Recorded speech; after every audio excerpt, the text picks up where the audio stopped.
I'll call this meeting to order on Monday, May the 20th, 2019. I want to welcome everyone. Very glad to have with us tonight Pastor Brian Downing of the Oakdale Church of God, 1631 Cooper Lake Road. He's somewhere out there, I hope. You can, Brian, if you want to come forward, and he's here to give our invocation and lead us in the pledge to the flag. Would everyone please rise?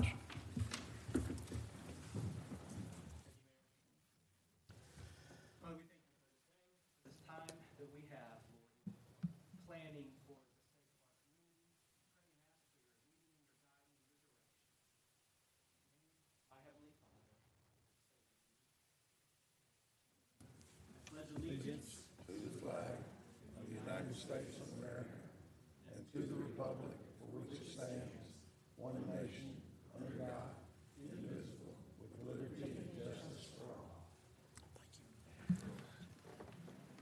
Thank you. For those folks, Oakdale Church of God is located at 1631 Cooper Lake Road. It's a small church, I think. If you're looking for a new church or just want to visit, I'm sure they'd love to have you. Thank you, Brian, for doing that. Agenda changes. Item 5A, previous license. That item, it will be tabled when we get to it to the June the 3rd meeting. Also, it's my understanding that we will more than likely table item 6C. Once we get to it, it's approval to amend the City Code of Ordinance, Chapter 98, by adding a section 98-41, regulating storage and use of the shareable mobility devices on public right-of-way. We will have a discussion about that, but we're more than likely going to table that one. I think those are the only two agenda changes that we have. Under the mayoral report, I hope these folks are here. There is a group, I think, are they coming in? Campbell High School track team. The girls' track team, is there someone here for that? They may be outside. Then good. We'll go down to, we got two things on the mayoral report. We'll hold off on that one, and we'll do B, which is 2019-163, Smyrna and Citizens Academy graduating class ceremony and presentation of certificates. Ms. Jones, you want to tell us who's going to do that, and we'll go from there? Sure. Good evening, everyone. I'm going to turn it over to our ICMA Management Fellow, Ashley Yeomans, and she'll tell you about our graduates.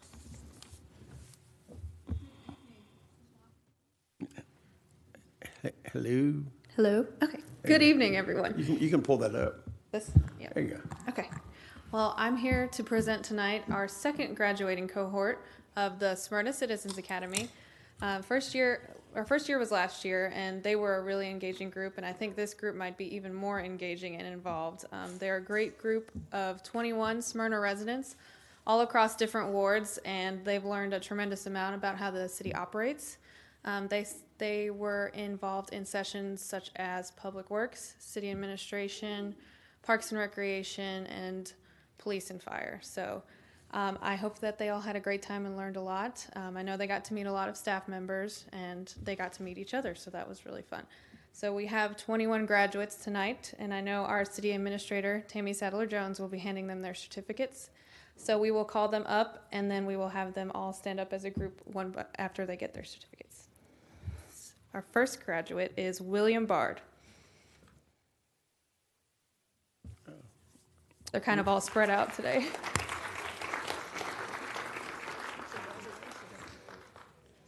Clay Cannon.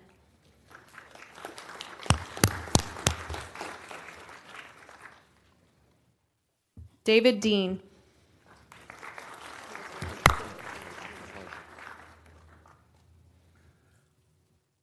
Kalila Dotson Mosley.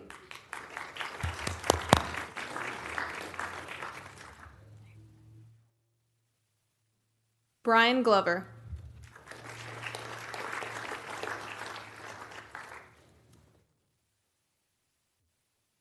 Barbara Hahn.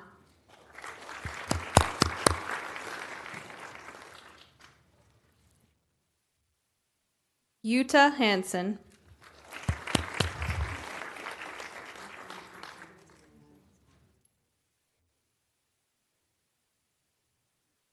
Rachel Harris.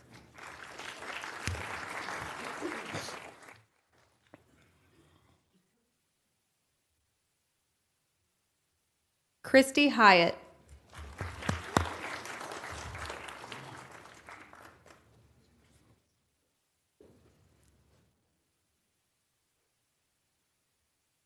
Cynthia Haleva.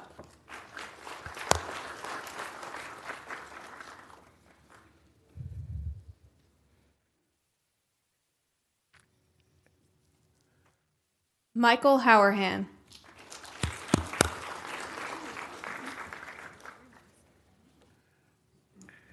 Brian Jackson.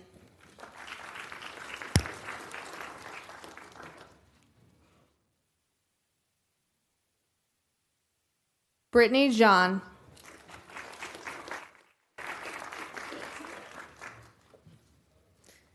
And she's not here tonight, but another graduate is Sarah Manson. Penelope Mosheri.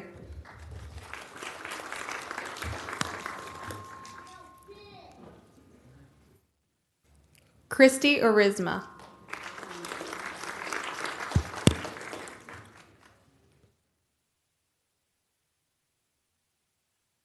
Phyllis Owens.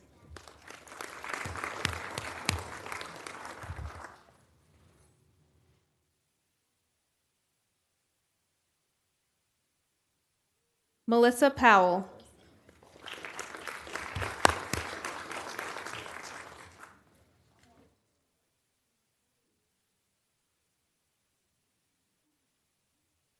Julie Redmond.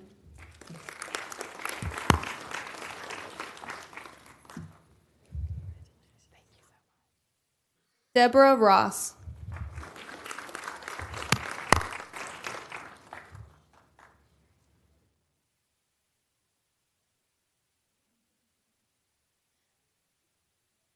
And last but not least, Nalani York.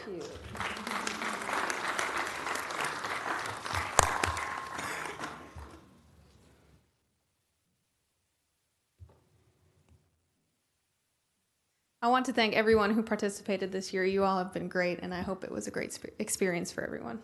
Ashley, before you Okay. go, I hope the group has got a spokesperson that would like to say something, because the folks that I talked to at the reception were very thankful that the city had put this on, and it was through Ashley's efforts that we did that. But I heard a lot of great comments about being able to sort of go behind the scenes, and so I hope y'all got one spokesperson out of all the ones that maybe could say something. Yeah. All right, well, my name is Brian Glover. Speak into that microphone, and you can. I'm sorry. My name is Brian Glover. Ooh. And I've actually been selected to be the spokesperson a couple seconds ago. I think this is a passionate group of individuals. And so I actually went to school for public administration and policy, learned about federal government, local government, state government, and what goes into everything. And a lot of times what you see are people only engage when it comes time to complain about what's broken. We have a great opportunity here. We have a great city. I think everyone here will be amazed with what our city is able to accomplish with the resources that they have. But I think for me, the most impactful thing was that the first question that was asked to our class is, why do you want to actually learn about your city? And the answer was not so that we can complain and so that we could take, it was so that we could actually give back. And what you're looking at are myself and 20 other individuals that are ripping and ready to go in terms of giving back to the community that we love so much. And that says so much about our community, because this is a great place to live, and we attract people that want to give back, and we attract people that want to really truly live here and make the world they live in a better place. So thank everyone for the opportunity. Thank you, council. Thank you, Ashley. Thank you for everyone that made this, made this opportunity great. Good. Thank you.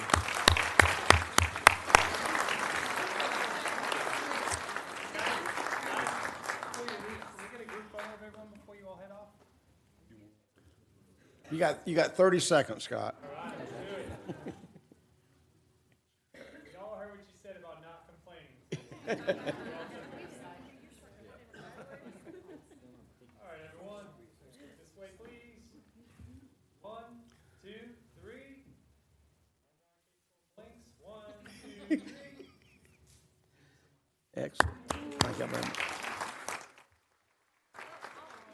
Thank you. And this is Ashley's last week is this week. She's been with us for almost 2 years. She's going to work for the city of Powder Springs, and I predicted she'd be back in 6 months. But Ashley, thank you so much for putting this together. And we're going to have another one that will be open to citizens also sometime in the fall. Next spring. She says next spring. But it was a great success, so thank y'all very much. Campbell High School, I knew they were having a hard time getting through the line out there. We have a special recognition for the Campbell High School girls track team, which won the state championship. Yep.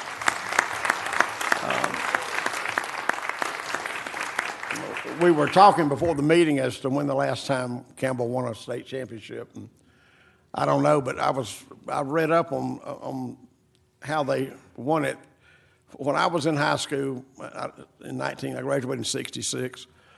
The highest category was AAA, and these girls won the 7A state. So that shows you how much we've grown.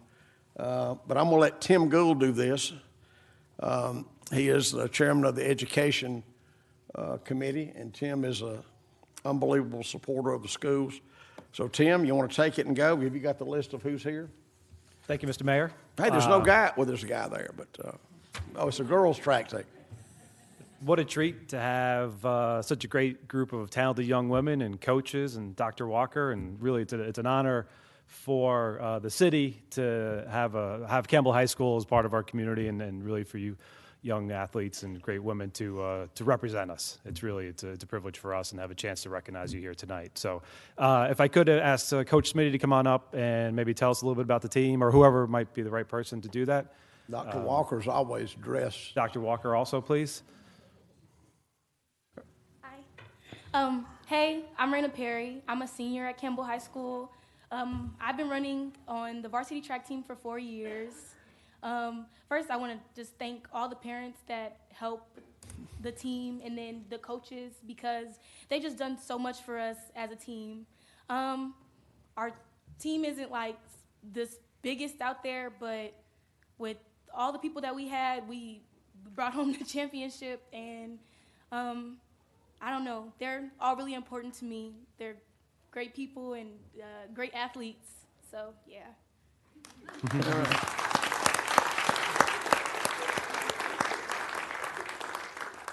I do want to say I think they're being modest, because they not only won, but they killed the competition. Yeah. They were 60 points ahead of Walton, and who was the other school that was way back there? Marietta. So we annihilated them. So we're just hoping that the ones that are coming back next year are going to make it happen all over again. We're going to go for a repeat. That's going to be our motto for next year. But it is an outstanding group of young ladies who really give their heart and soul to their sport, and it showed when they won the competition. And want to thank the coaches who obviously give their heart and soul to the program and really pour into these girls so they can be their very best. But this is just the one sign of the many great things happening at Campbell High School. So thank you. I want whoever their coach that's I'd love for you to tell what each one of these girls, what they were in, what event they were in. Does that put you on the spot? A little bit. I'll put it like this. We got 4th and 7th in the discus, third in the triple jump, 2nd in the high jump, 1st and 4th in the 4x1, 1st and 4th in the 4x4, 5th in the 100, 2nd and 4th in the 200, 1st and 2nd in the 400, 1st and 3rd in the long hurdles, and 2nd in the short hurdles. Am I missing anybody? You said long jump. And I'm sorry, and 3rd, 4th in the long jump. So when Dr. Walker says that we killed the competition, we literally dominated the entire meet.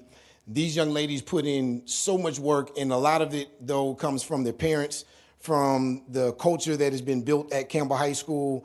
These kids come to work on a daily basis, ready to work, ready to train, put everything that they have into it, and it's just a reflection of the type of environment that we've created and the administration has created at the school. You guys are lucky to have these young ladies come up here to represent Smyrna, represent the community, represent Campbell High School. They did an awesome job. They deserve all the praise and all the recognition. Congratulations.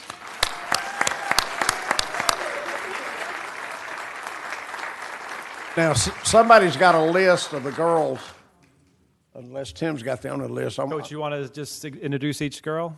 Here, I've got a list if you want to. Okay, for our thrower down there, that's Layla Malone. Yeah. All right, we've got Jada Austin, our triple jumper, third in the triple jump. Mackenzie Kelly, our sprinter 2-4 girl. We've got our 100 and 200 girl, another Austin. That's Jalea Austin. And then Jamia Austin. We get 3 Austins. and she ran on both relays. We've got our freshman Zion Rice in the hurdles, short hurdles. We've got our girl that doesn't mind running long right here, Sarah Bedell, 3,200 meters. We've got Ashton Lindley in the 400 and the 300 hurdles. And the long jump. She only got 5th in long jump. We got Camille Trotman in the high jump and hurdles and the 4x1. And then we've got Raina Perry, 300 hurdles and both relays. Makala Jones ran on the 4x4. And then we've got a newbie, this is Akila Parrish. And Akila ran on the 4x4. So, very proud of that. And I really should, here's one of our high jump coaches, our jump coach, and then we've got our hurdle coach down on the end, and then Coach Smith that you already met. So there was somebody on the front page of the sports section, the MDJ, winning maybe the 100 or 200. Oh, yeah, Shalia. Which one? Is that you? What? No, yeah, that one. Yeah. I want to ask you about your braids. This is just a stupid question. Do you wear the braids whenever you're competing and running, or do you have to? The braids.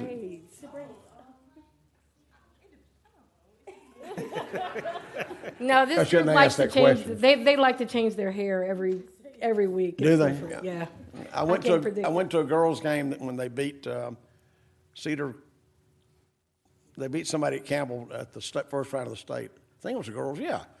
And there was a girl that played great, but she had these long braids. I said, man, she's never. Is she here? That was you. That was her. That was her. Her braids kept getting. She played a great game, and she just. I said, man, she could have. Which one was it? Was it? It was you, Julie. Yeah. I know it was 3 or 4 minutes. I mean, I wish I could get some braids in my hair, but. Anyway, thank y'all and congratulations. I know, Dr. Walker, you're awful proud of these girls, and as a city, we're awfully proud of y'all also. Thank y'all very much. Thank you. Thank you. Thank you. One quick picture. And while they're getting a picture, if the parents are out there, I'd love for y'all to stand. There you go. There's proud parents out there. All right.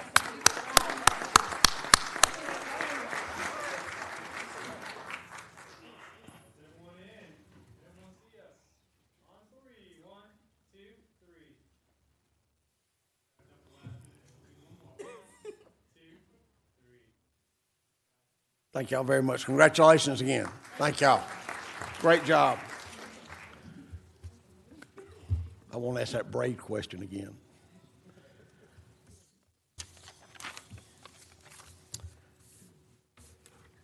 All right, item 4 is land issue, zonings, and annexation. Item A, 2019-94 is a public hearing. Zoning request Z19-005, rezoning from R15 to R10. Conditional for 4 single-family homes at a density of 3.72 units per acre, 1.17 acres, land lot 561, 1420 and 1430 Roswell Street, M. Unger Homes, LLC. This was tabled from the previous meeting. I would ask that Ms. Jones give us the background on that, and if Mr. Younger is here, is he here? Matt Unger, is he here? Okay. If you'll give the background on that briefly, then I'll ask Mr. Younger to step forward, and we'll have a continue the public hearing, I guess, and get folks to get sworn in that want to speak. So, go ahead, Ms. Jones. M. Younger Homes LLC is requesting a rezoning from R15 to R10 conditional for the property at 1420 and 1430 Roswell Street for the construction of 4 new single-family residents at a density of 3.72 units per acre. The Planning and Zoning Board heard the request at the March 11th, 2019 meeting and approved the request by a vote of 7-0. Community Development recommends approval of the rezoning request from R15 to R10 conditional for the construction of 4 new single-family homes. This item was tabled from the April 15th Mayor and City Council meeting. I believe for the purpose of just information is that when we tabled it, it was for the developer and the residents to get back together and see if they could work out some type of resolution to the wall that's been out there since 1938. So I would ask that Mr. Unger, if he wants to come up, and since we're going to continue the public hearing, is there anyone here that wants to make any public comment concerning either for or against this zoning? If you do, you need to step forward. I want to swear in everybody all at one time.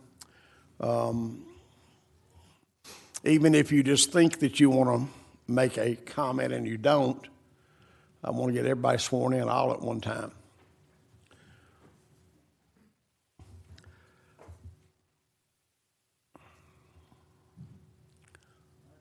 Guys, all raise your hand. Do you solemnly swear the testimony you give in this matter is the truth, the whole truth, and nothing but the truth, so help you God? Okay, everybody will have a seat. We'll go with Mr. Unger and Miss Blackburn. Or however you want to handle this, we've already given the... Thank you. Matt, if you want to go ahead, as we said, this was tabled and we're actually going to do a continuation here, but I'll let you get started and then we'll hear from the residents that are here as well. So thank you. Hello. So I'm Matt Younger. I live in the neighborhood there. Been building for a while. In the neighborhood, what we got over there is an older wall that a lot of the neighbors, are passionate about. Unfortunately, there's only 2 real options that can be made, and I don't think, last time we may have laid them out clearly. But the wall,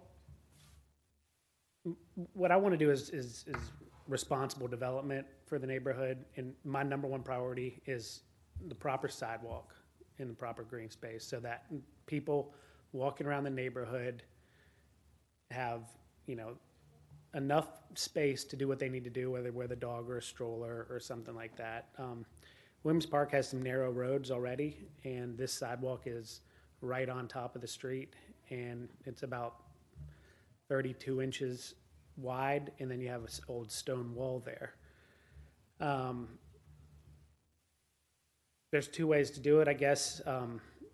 My first option 1 would be that the city allows us to encroach into the street and take away the bike lane and remove about 2.5 to 3 feet of street to push the sidewalk out the green strip and get the safe sidewalk that way. The alternative is that the wall be moved back, and we can move the wall back enough, we can put in the sidewalk in the green strip. So, of course, when we move the wall, it probably won't be completely intact. It'll be rebuilt with the same stone in the same architectural design, and it'll be rebuilt in a fashion that makes sense for the new development. So there's 2. I'm agreeable to with whatever the city decides, but I think there's 2 options there, and that's kind of what we're here to decide which way to go.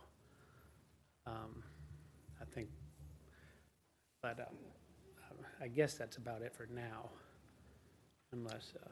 I think from the city's perspective, we don't want to be put in the middle. That's why we tabled this to let you try to work things out. I don't have the authority to. I don't have the authority to grant myself the easement, though, to take the roadway, and that's what the neighborhood's asking for, and I was gonna allow them to ask for that.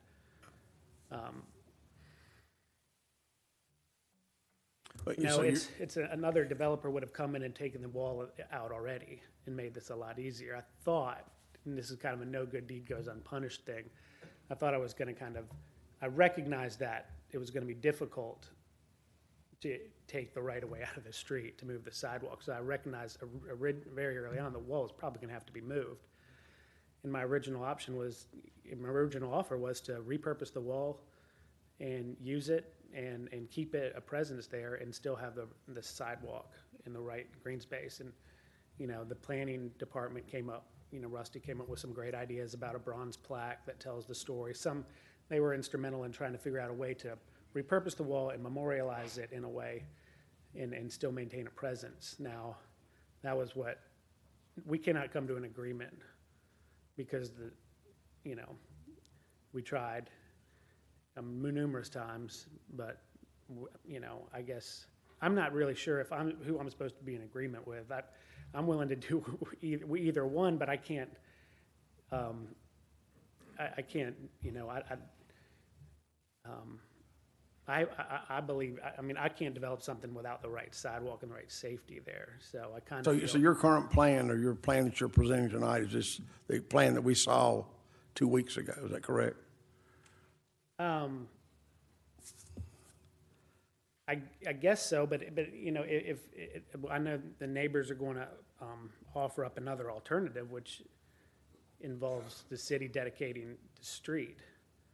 If you're acceptable with that, well then the wall can stay, and I'll put the sidewalk, take up the bike lane, and use that for the sidewalk.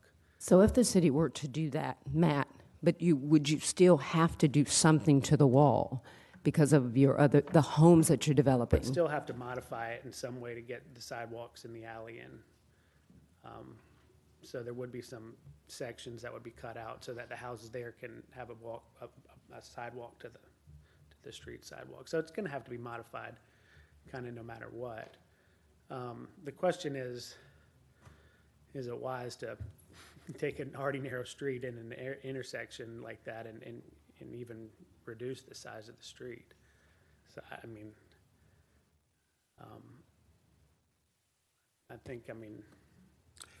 I know that in Williams Park, and I have to say that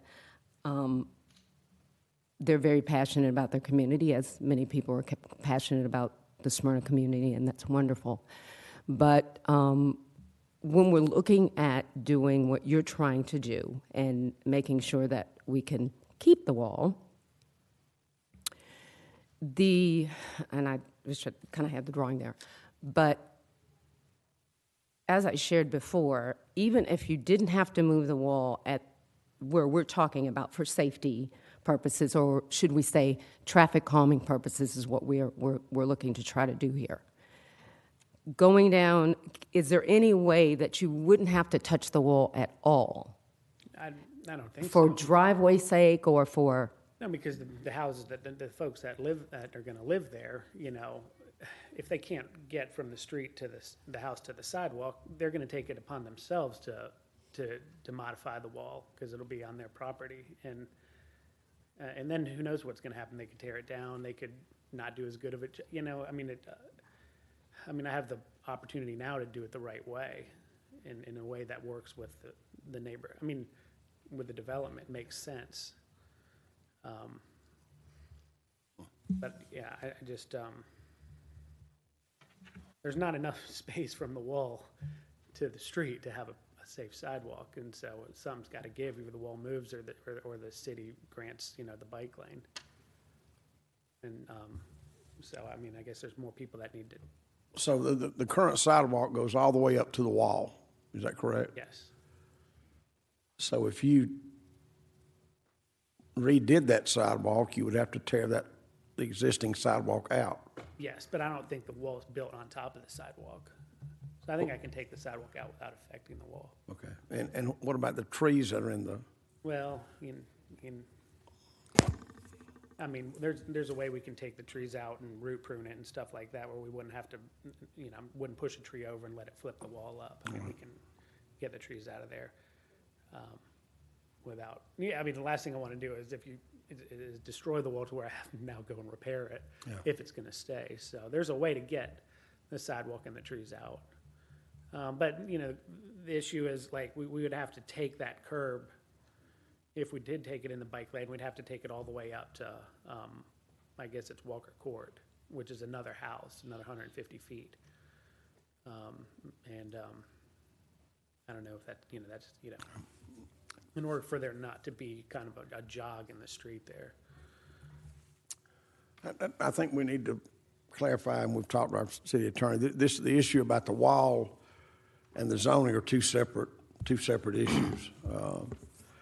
Is that correct, Mr. Cochran? Yeah, I think that's right. Under these circumstances, I know a lot of times access can be part of the zoning, but under the rationale that community development has put together here, it's they're really two separate things. I don't hear a lot of talk about the zoning, about traditional zoning factors. Any other questions? You got a question, Mr. Unger? Yes. Mr. Younger,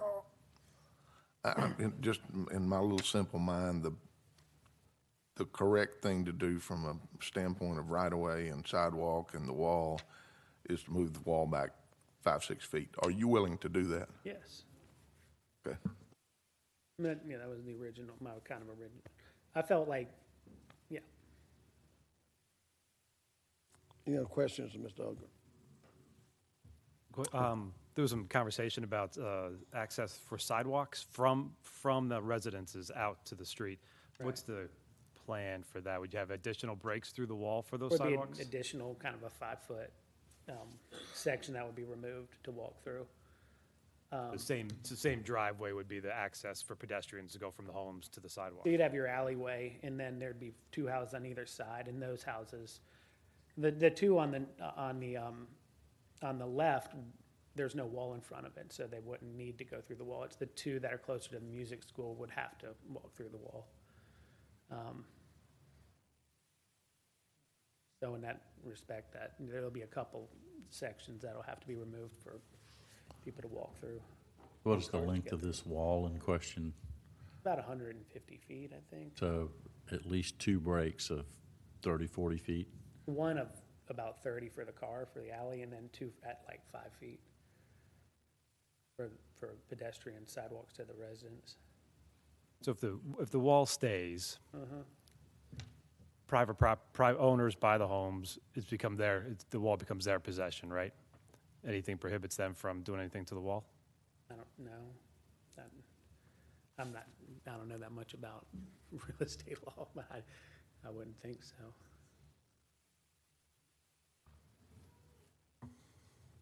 Sorry, I'm having a hard time hearing. I don't know if you could, Sorry. Yeah, speak into the mic. Thank you. I don't think, there's not anything that would prevent them from modifying the wall if it was on their property at this, right now. Do you think that you would have a problem selling the units if the wall stayed where it was at? I mean, I feel like, my hands are kind of tied as to how I could, I don't know what it's going to look like, so I'm a little leery of that, I mean, if I had the freedom to do it in a way that made a lot of sense, I'd probably feel more confident about it. But, that I'm willing to, and that's another, I'm willing to work with, I think I can work it out. It's just like kind of having to work around something, so. Are there any prospective buyers in the room to buy one of these lots? Well, they're not, I wouldn't even be building these for a while. They're not even marketed. Would be in maybe a year or so, year and a half, 2 years. So is the entire wall in the private property, or is it part of it in the city's right of way and part of it in the? Well, it would all be in the city right away, I guess. Well, it depends on where the sidewalk is. It's always, if it's behind the sidewalk, it's on private property, but it can't be in the city right away. Okay. All right, any other questions, Mr. Unger? You can just have a seat. We're probably going to need to back up. Anyone that was sworn in, please come up and tell us your name, where you live at, and make any comments that you'd like to. Good evening. I'm Casey Clavin. I live on Roswell Street within view of this property. I do want to just start by saying that there is ingress and egress on two ends of that wall now. So you can get cars on the property and off in two different locations without moving any part of the wall. So my point here tonight is to talk about two aspects of the history. One, the Cochrane Wall itself, and the other, the circuitous route by which the issue of saving it has failed to move forward. The wall.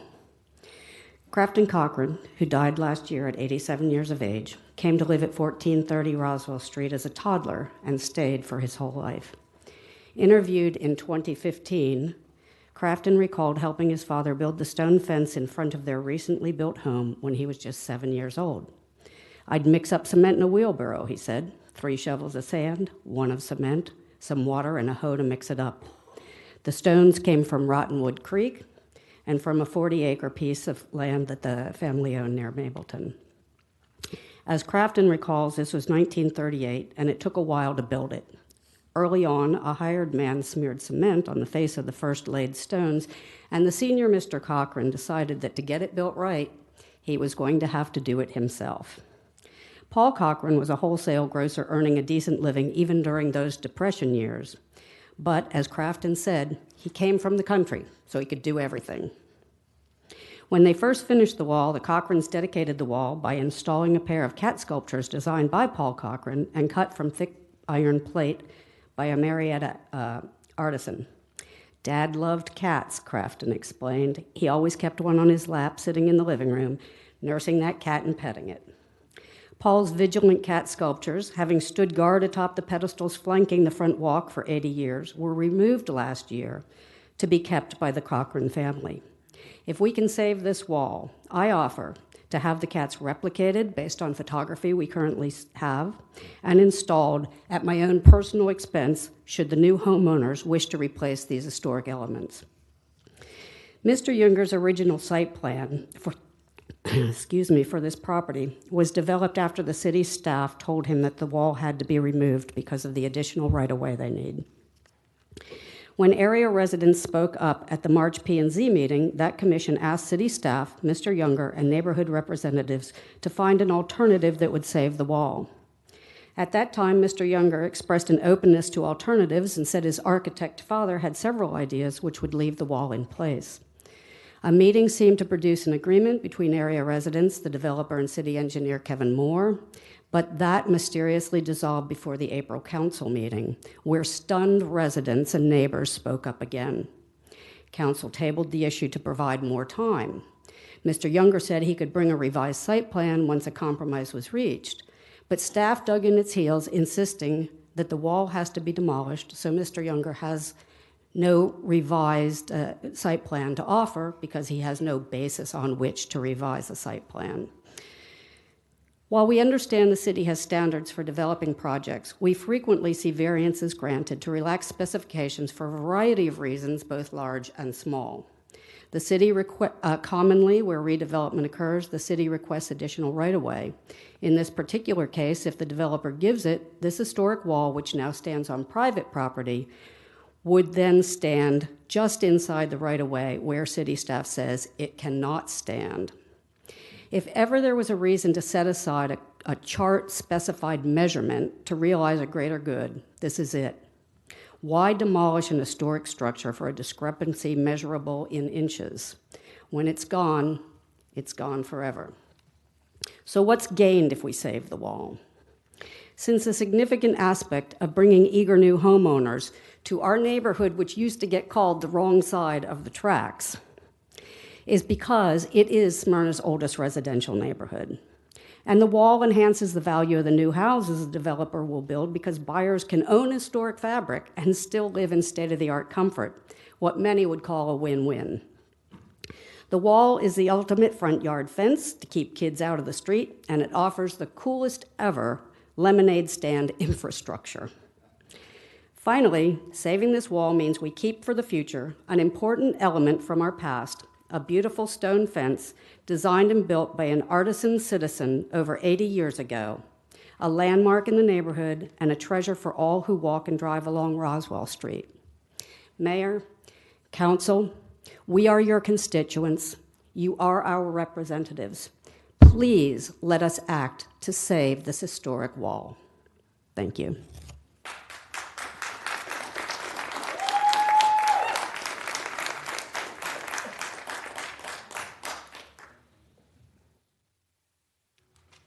My name's Leon McElvin. I live at 1562 Whitfield Street.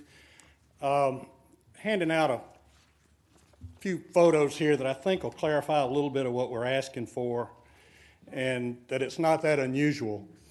The city standard is a 5-foot sidewalk with a 2-foot grass strip and a 6-inch curb. What we have in place right now is a 48-inch sidewalk, not 3, not 32 inches, with a 6-inch curb. And what we're proposing is to add a 5-foot sidewalk with a 6-inch curb. So we're taking 1 foot into the road than what's there now. And if you look on the pictures here, you'll see sidewalks on Roswell Street as you enter Williams Park. Some of these are not that old, and they were done exactly like we're proposing. The second sheet has homes that are near the subject site, same thing. Right next to the property is and across the street is the sidewalk that we're proposing. Up on Atlanta Road at Spring at the Zaxby's, you can see a sidewalk there with a wall next to it. And across the street, a sidewalk that comes right up to the curb. At Campbell High School and the Cobb Park across the street, same thing. And also at the First Baptist Church and the Memorial Cemetery right near the center of town. So the point being here, a lot of sidewalks in Smyrna don't have a grass strip, and they have higher speed limits than exist on Roswell Street. And we think this 5-foot sidewalk and 6-inch curb would work fine and is done in many other places in Smyrna. So I hope you'll agree and allow us to put in the 5-foot sidewalk, leave the wall. Thank you.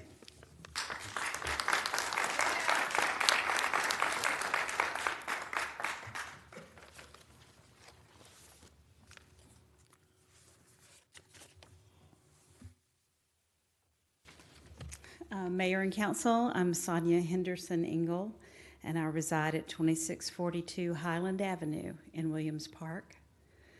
I wanted to give you some of my thoughts about how we preserve history in our city. When my husband and I determined that it would be a good idea to renovate and add on to my 1920s bungalow on Highland Avenue, we decided that our approach would be to keep the best of the old and add on the new, so that we had that presence. When you walk in my front door, you still see plaster walls, which a lot of people would have ripped out, and put up sheetrock. I have that feeling every time I cross my threshold that I have, in my mind, a historic home in Williams Park. But again, the emphasis is on keeping the best of the old and adding the new. I was very proud of my city when we decided to purchase the Taylor Bronner property, Bronner Hall. And again, in my opinion, you guys did a great job of keeping the best of the old and bringing it up to code, adding all the new, but still keeping that historic presence. So I applaud that. Same thing with the Reed House. So all we're really asking for here is that we keep that same spirit, that same attitude, keep the best of the old, the Cochran Wall, and add these beautiful homes that I know Mr. Younger will do a fabulous job in building. So as we've mentioned a couple of times tonight, this zoning application was tabled from the April City Council meeting so that city staff, our developer Matt Younger, and Williams Park neighborhood representatives could find a compromise regarding Cochran's Wall. WPN President Keith Bentley and WPN Development Co-Chair Leon McElvin attended a meeting with staff and Mr. Younger, but that meeting failed to produce results after the city staff challenged Keith Bentley's right to speak for the neighborhood regarding this issue.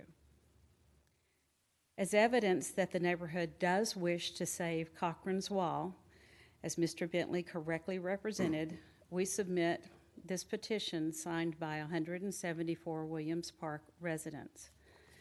And I know I don't have enough copies for everyone, but this petition states, "We, the undersigned, recognizing the significance of Cochran's Wall as an important historic element within Williams Park, do hereby request that City of Smyrna staff and administration work with developer Matt Younger and WPN representatives to craft a plan which will both save the 80-plus-year-old wall and improve sidewalk safety along the front of 1420 and 1430 Roswell Street." And we have collected 174 signatures, and I'm sure if we kept going, we would probably have a lot more. Thank you. Thank you.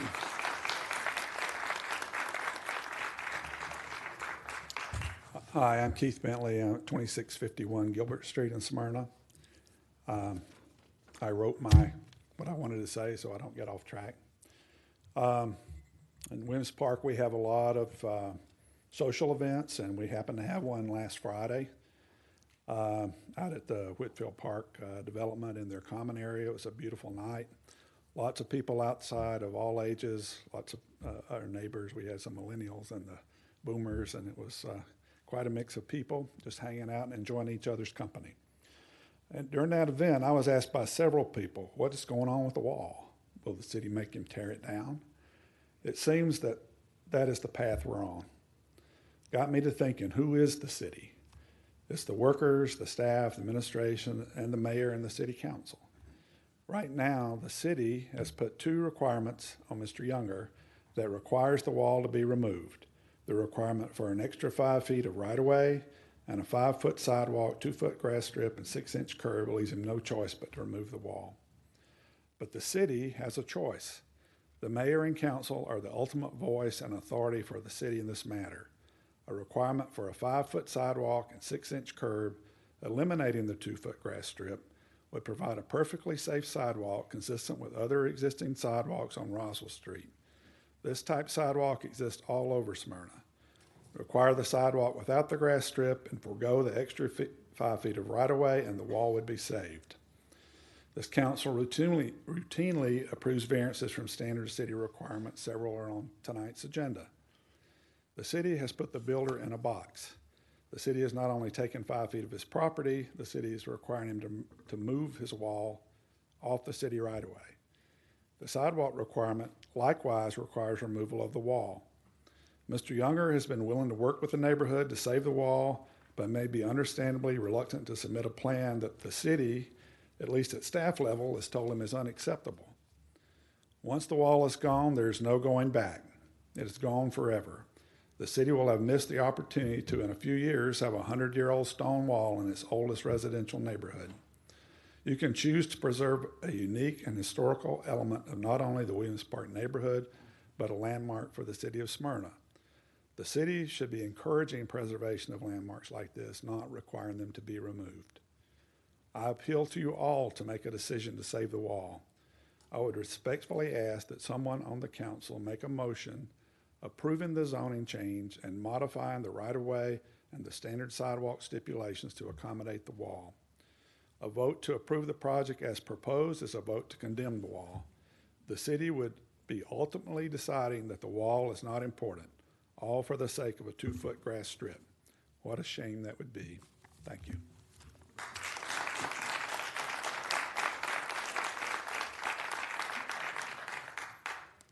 Hello. I'm Monty Bai. I live on Spring Street in Williams Park. I've lived there for about 12 years, and I'm also a member of the PNZ. In fact, I made the motion to approve this request.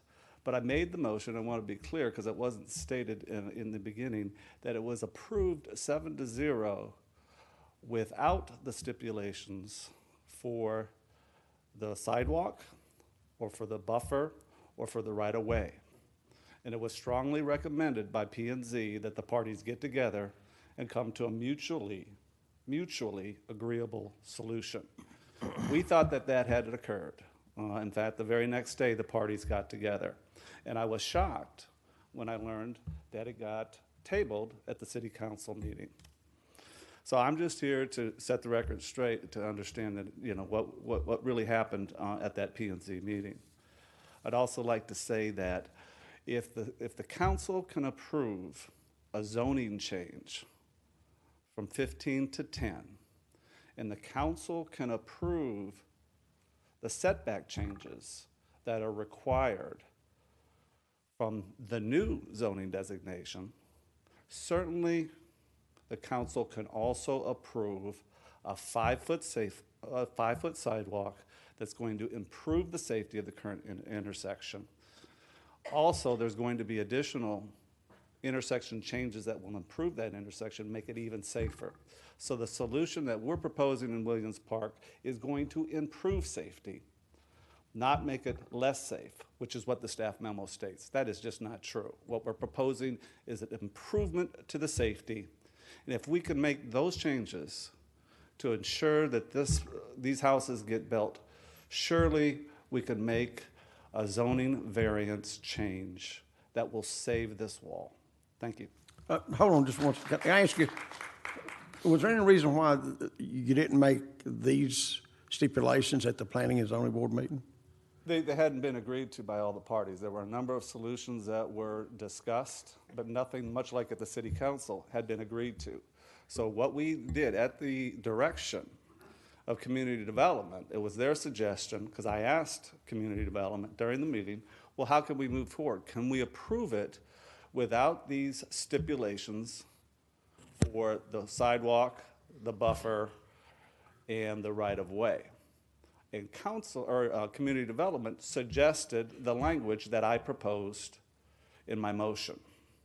And that suggestion was to approve it without those stipulations. So the 7-0 vote that was referenced earlier today was without the 5-foot sidewalk, it was without the buffer, it was without the right-of-way.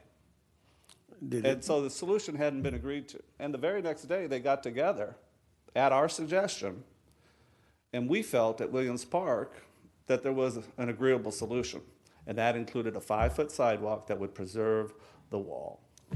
This is it's not about a wall, it's about the memories, it's about the character of the neighborhood. I understand every bit. I grew up, I've been here all my life, Right. and I understand that. But the proposal that y'all saw at P&Z, Right. did it have where they were cutting the wall in the middle of it to where that's where the entrance of the property was going to be, the development? No, because what was proposed by Community Development was that the wall would be taken down, so that the 5-foot sidewalk and the 2-foot buffer and the 6-inch curb could be put in, and so that would be part of the city's right-of-way. So that was not discussed because the wall wouldn't exist. All right, thank you. Thank you. Anyone else that was sworn in would like to make any comment?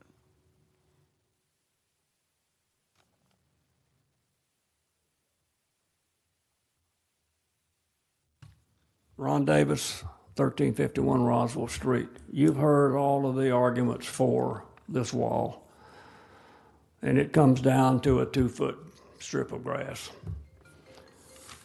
If you approve, and I hope that you will, the proposal from the Williams Park Neighbors Group to save this wall, it's a win, win, win. It's a win for the safety improvement along that entire frontage, the existing walkway. It will be improved with the new walkway. It's a win for the developer who's going to save money by not having to move the wall. And he will be able to plow that money, that savings, back into the project to improve the overall quality of the project. And it's a win for all of us because we save a piece of our history. And we've not, well, I won't say that. We've done a pretty good job at saving the history of Smyrna, and here's another opportunity for us to do that. So it's a win, win, win, and we ask that you support this request. Thank you.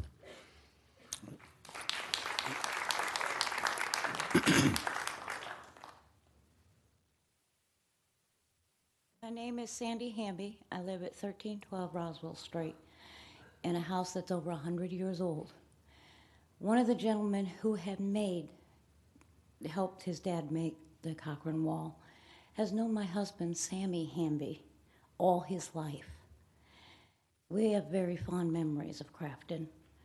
My husband was Crafton's best friend.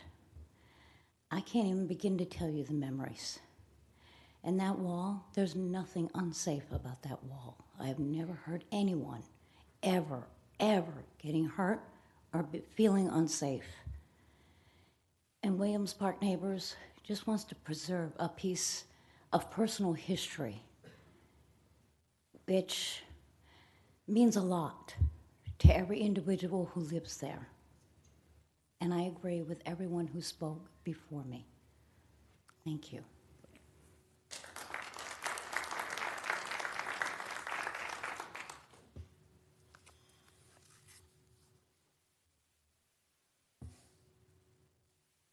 Thank you, Mayor and Council. Lynn Ward. I live at 1496 Spring Street. I, too, have lived in Smyrna a long time, and I live in one of the old houses, and I just wanted to point out to the city something important that Mr. Younger said that works exactly with what Mr. Bentley has said, is that if the wall is saved as a zoning condition, Mr. Younger is not planning on building immediately. He's always been cooperative with us, and we've always been cooperative with him.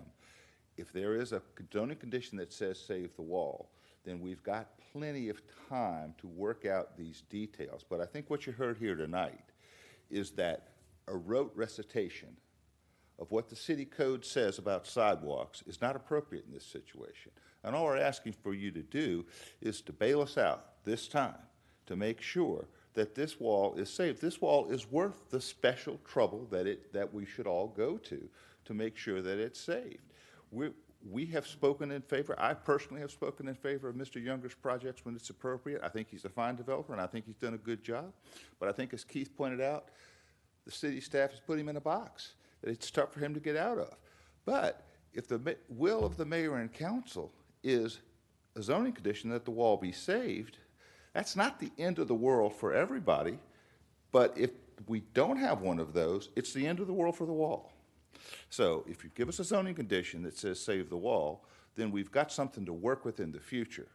But time is short, and we need your support now. Thank you so much for your time.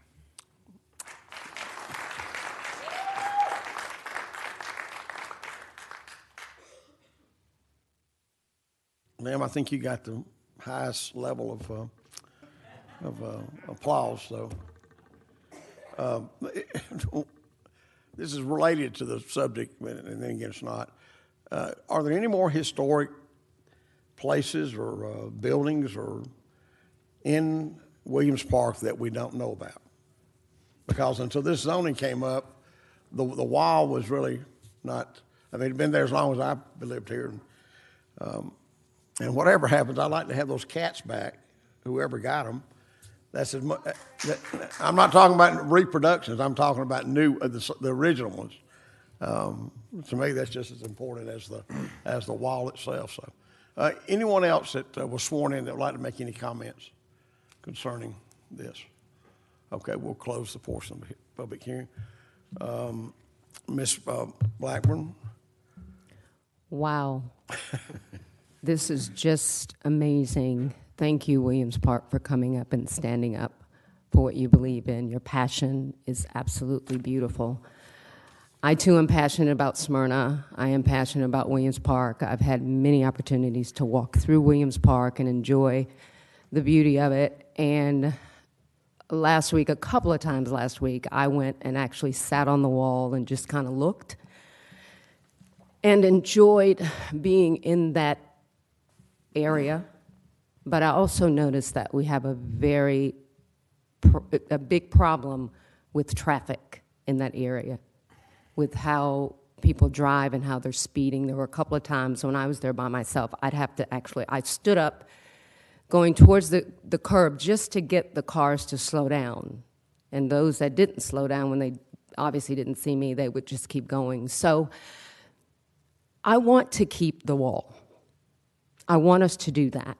But I also want to make sure that we're keeping our pedestrians safe in that area. And I am hoping that there is something that we, the city, can do to work with the developer and with the community to keep the wall as is. What is that? I'm not sure. But what I will say is if it means that we don't dedicate, and I hope I'm saying this correctly, there's no dedication of that 5 foot. Am I saying it correct? You looking at me? Yes. I've been trying to hide over here. No, because I just want to make sure that I'm getting it correct. Yeah, I mean, there's a couple of ways to accomplish either side of this. And one, what you're asking now is one of those ways would be if the city did not require the dedication of the 5 foot strip of property. Exactly. Which means the wall then remains on the private property, not on the city property. That's a way. Another way is the city requires a 5 foot strip, and then the city owns the wall within that 5 foot strip, but then the city just chooses to try to figure out what to do to keep the wall. One way the city owns the 5 foot strip and the wall within that 5 foot strip is all now right of way. The city would have a wall in its right of way for the period of time until they figured out what to do. The other is the city just doesn't require the strip, which means if the city does a project down the road, they would have to acquire property from the property owners at the time. So either way, the wall would stay until the city decided that it had to go, if the city decided that it had to go. And and in the third that you said with the city, we would be able to work out something as it relates to our traffic calming measures with the third way you just said for us to. Yeah, and I don't know what those are. That's a question for Kevin. Well, there was, and I do know Yeah. that with my meetings with some of William Park and some of our staff, that we have talked about traffic calming measures in the Williams Park area.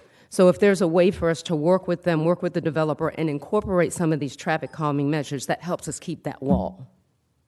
You've got an issue, and I really tried to hide from this. You've got an issue where ordinarily we would require, as part of the zoning, for the developer to, at the developer's expense, to create the sidewalk. So you've got to deal with whether or not that's going to be a standard issue or not. If you decide not to require a dedication, then does that mean is the developer still going to have to renovate the existing sidewalk, or are we just not going to have a requirement for that at all? There's a lot to this. Yes, Yeah. it is. Scott, could you just clarify your second point, which was that the city could require the dedication of the right-of-way, as it is planned now. Wall would stay in the right-of-way, could stay in the right-of-way, become city property, and then down the road, city has control to do what it needs to do with traffic calming, future development, what might be, right? Yeah, I mean, there's some lawyers in the crowd, they're going to say that the city attorney's lost his mind, even throwing that out as an option. But because it sounds bad on paper, but, the reality is that it doesn't really change anything from the way things have existed out there for a while. What that would do, that would push the traffic calming plan to have more priority than it does now. That, you know what I mean? That you wouldn't want that to have the situation where the city owns a wall within the city right of way very long. You'd want to resolve that pretty quick. And then another benefit would be the wall would not be owned by the property owners, right? So they would not have the right to tear it down. Yeah, and you could try, like Lim said, you could try to, if you want to do it another way, you could try just to have a zoning stipulation that the wall remain, but,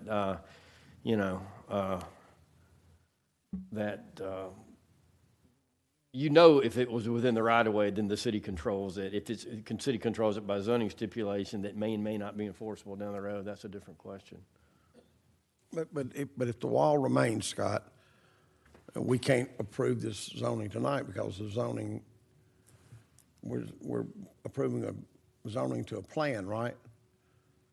This guy.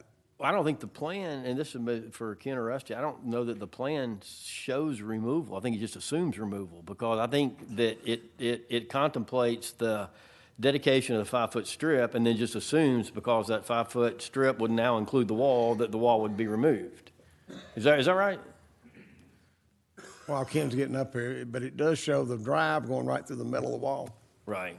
And that's what I was going to bring up. Yeah. Is that the plan that you have has a central drive, one drive to service the 4 lots. So that if the wall stays, it's still got to be penetrated at some point. It's not just a solid wall. There's not an issue about trying to use the existing driveways or trying to rearrange them to go around the wall. What you have in front of you was what was submitted to us. And that's what staff's recommendation was based on, was that central driveway, which would go through that wall. So we cannot approve this plan if the wall stays tonight. Well, you can't approve the plan if the wall stays untouched, because the plan shows the wall with the entranceway. That's correct. Yeah. I guess the question is, do you want the wall touched or not touched? Is the issue of saving some of the wall better than saving none of the wall? Or is the issue you want everything saved and he's got to reimagine his lot arrangement? So if we, I'm sorry, Ken, so wow. So if we say no right-of-way dedication, that keeps the wall, correct? Right. But we still... That's just removing one of the conditions, which we normally have. The plan that you have in front of you shows a drive, one drive, a central drive that goes into that property, splits off to serve those 4 lots. That drive is proposed to go through that wall. So if we approve this plan, Ken, that approves that driveway as a part of the plan? Yes. Now, even if you, and staff has talked to you all about that second alternative, about if you want to save as much of the wall as you can, then you remove that dedication issue. But with the plan we have in front of us, that wall is going to be penetrated. Can we bring up the drawing so we know, or everybody sees what we're talking about? So it's the proposed site plan. I'll ask Rusty to get it up for us.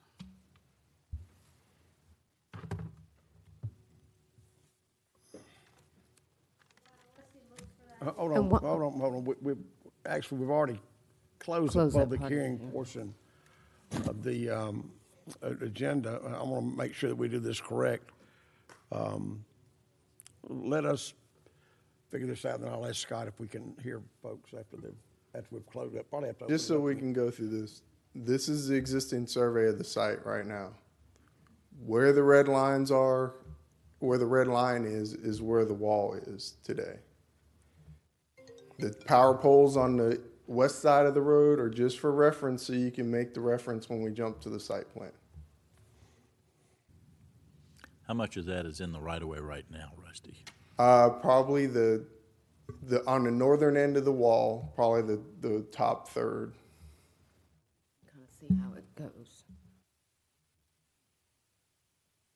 That red line depicting where the wall is depicted on this plan. And to show you that it is an accurate location, I've shown you where the power poles are located. So when we say the driveway is going through a portion of the wall, I don't know how to articulate it any more than show it on the plan.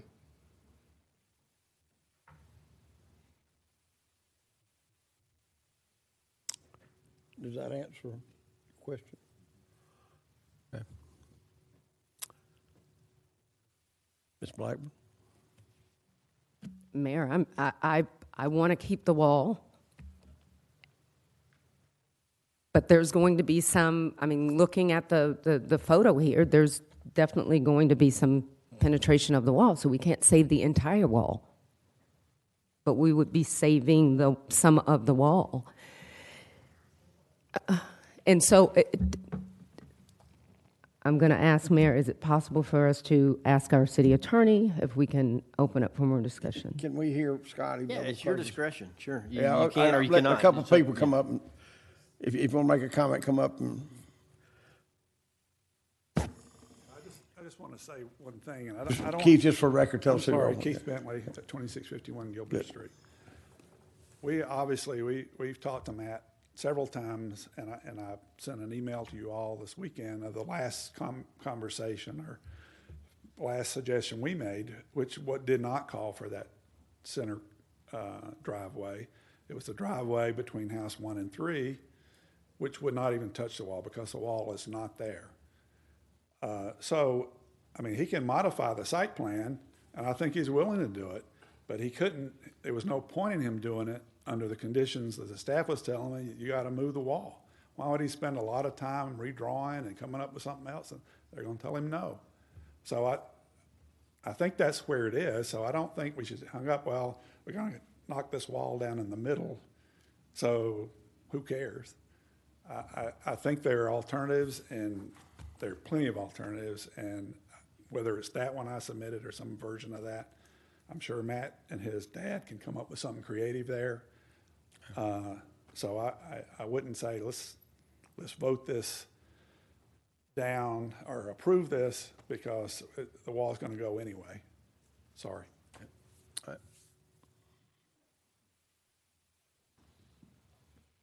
Casey Clavin, 1475 Roswell Street. To be clear about what that site plan shows, it shows 4 sections of the wall taken out of their current setting and used to make 2 L-shaped configurations at the driveway entrance.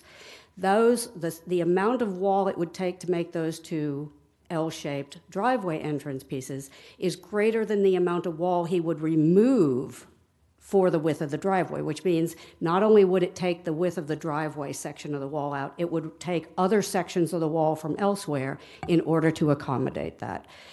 So it means the destruction of the wall. This is like saying we didn't really lose the old house down the street because Mabel saved the doors and made coffee tables out of them. If you start taking the wall into sections and stitching it back together, it's not what it was. I recognize that it's a difficult decision for you all to make, but please understand that if you approve the site plan you have in front of you, you're approving demolition of the wall. Thank you. Mr. Mayor, can I ask a question? Yeah, of our staff? Yeah. So absent, I'm just trying to make sure I'm clear on, Ken, on the posture that we're in right now. Absent another plan submitted where it goes around the wall or whatever the other option is, that would have to go back through the process. And what we have in front of us that was approved by the Planning and Zoning Board, 7-0, is the plan with the cutout, right? Yeah. So if there were to be another plan, we would have to vote on this and then have another plan come before us that had gone through the process. Correct. And staff has not seen another plan. We can only react to what was submitted to us. That's what has been submitted. It's gone through the process. If they want to have, I would prefer them presenting an option to us. That's what these meetings have encouraged and we've talked about. I don't think there's been anything necessarily misrepresented. There just may be some misunderstandings or difference of opinion as to what was earlier talked about. I don't think anybody is trying to say, oh, the city wants the wall down. We're not taking that position. We've never taken that position. But we don't create the request, we react to the request. And that's the request that we have. So Ken, also, when the member of the neighborhood who also is a member of the Planning and Zoning Board said they voted 7-0, they didn't actually have an agreement between the neighborhood and the builder, but they were charged with having that meeting the day following, which happened, as I understand. Is that, Mr. Mental, is that correct? So whatever came out of that didn't come to a consensus, it appears. Or the map, the plan that we're seeing or that has been seen, is that not what was shown to That's the only thing we've seen, right?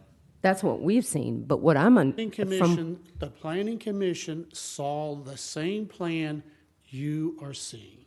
Okay. What the recommendation was, remember there are always two recommendations, staff's and Planning Commission.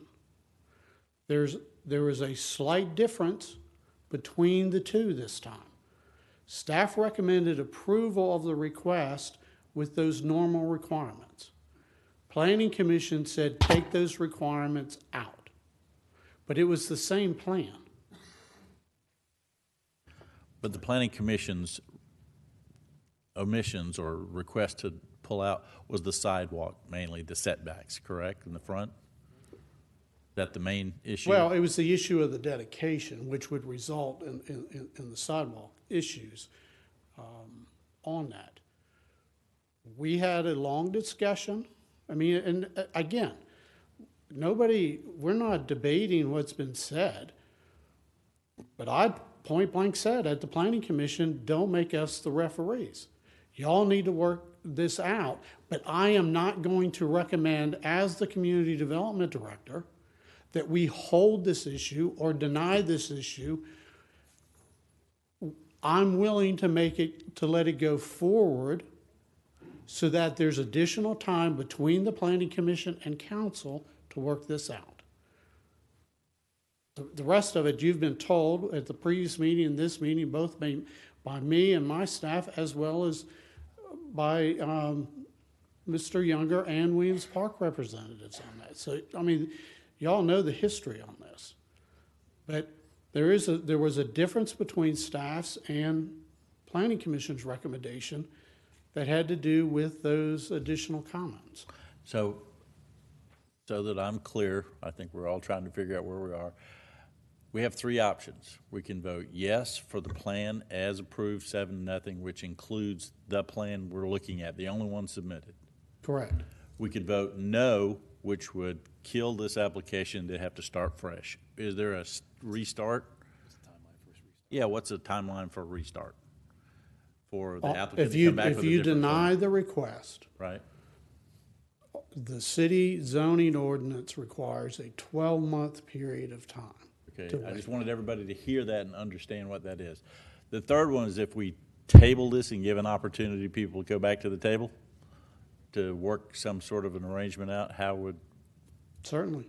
Well, that's what we did 2 weeks ago. Yeah, because I thought that's what we were trying to do 2 weeks ago when we made that request. Well, and the other option was to vote to approve this, but to, as Scott was saying earlier, to put the wall in city control. But what I was trying to understand when I asked the question earlier, if we did do that, what we're approving has still got a section cut out for this plan that we would approve.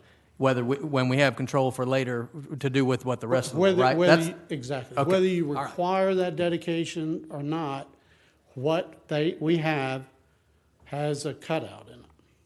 Yes. I want to ask, while Matt's, he's come up front, you look stressed. You have no idea. You have no idea.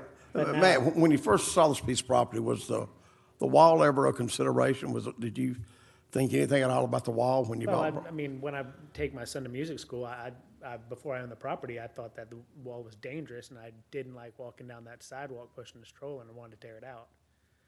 And so I was grateful to get the opportunity to do that and fix the sidewalk so it's properly done and it's safe for the next 100 years.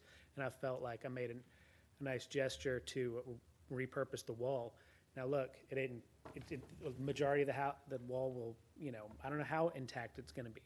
I can repurpose it, they will maintain a presence on the street.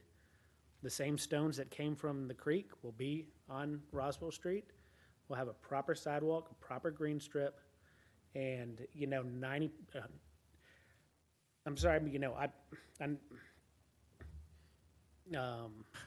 when this is done, everybody's going to forget about it. The wall's still going to be there. It's going to look beautiful, and we're going to have a proper sidewalk. I understand, somebody's got to be a winner and a loser tonight, and there's a lot of people here that want to see the wall untouched. I just, I feel like I've always done what's right in the community. I've put out an opportunity or I've offered to pay for the wall. But look, I'm agreeable to moving the alleyway between houses 1 and 2. But I can't, I just don't feel like it's right for me to build a property without the right kind of sidewalk there. And I don't know where the space to make a proper sidewalk is going to come from. I'll move the driveway. I can move it up here. The wall can pretty much may stay where it is. But I just don't feel right about doing a project if somebody's not going to offer up enough space to put in a proper sidewalk, because I think it's dangerous. And, if you want to get to the park, or I'm developing 5 Points down there with a little food hall. If you want to go down, if people want to get down there, they got to go down Matthew Street, which is a drag race. Yeah. The sidewalk is in the street.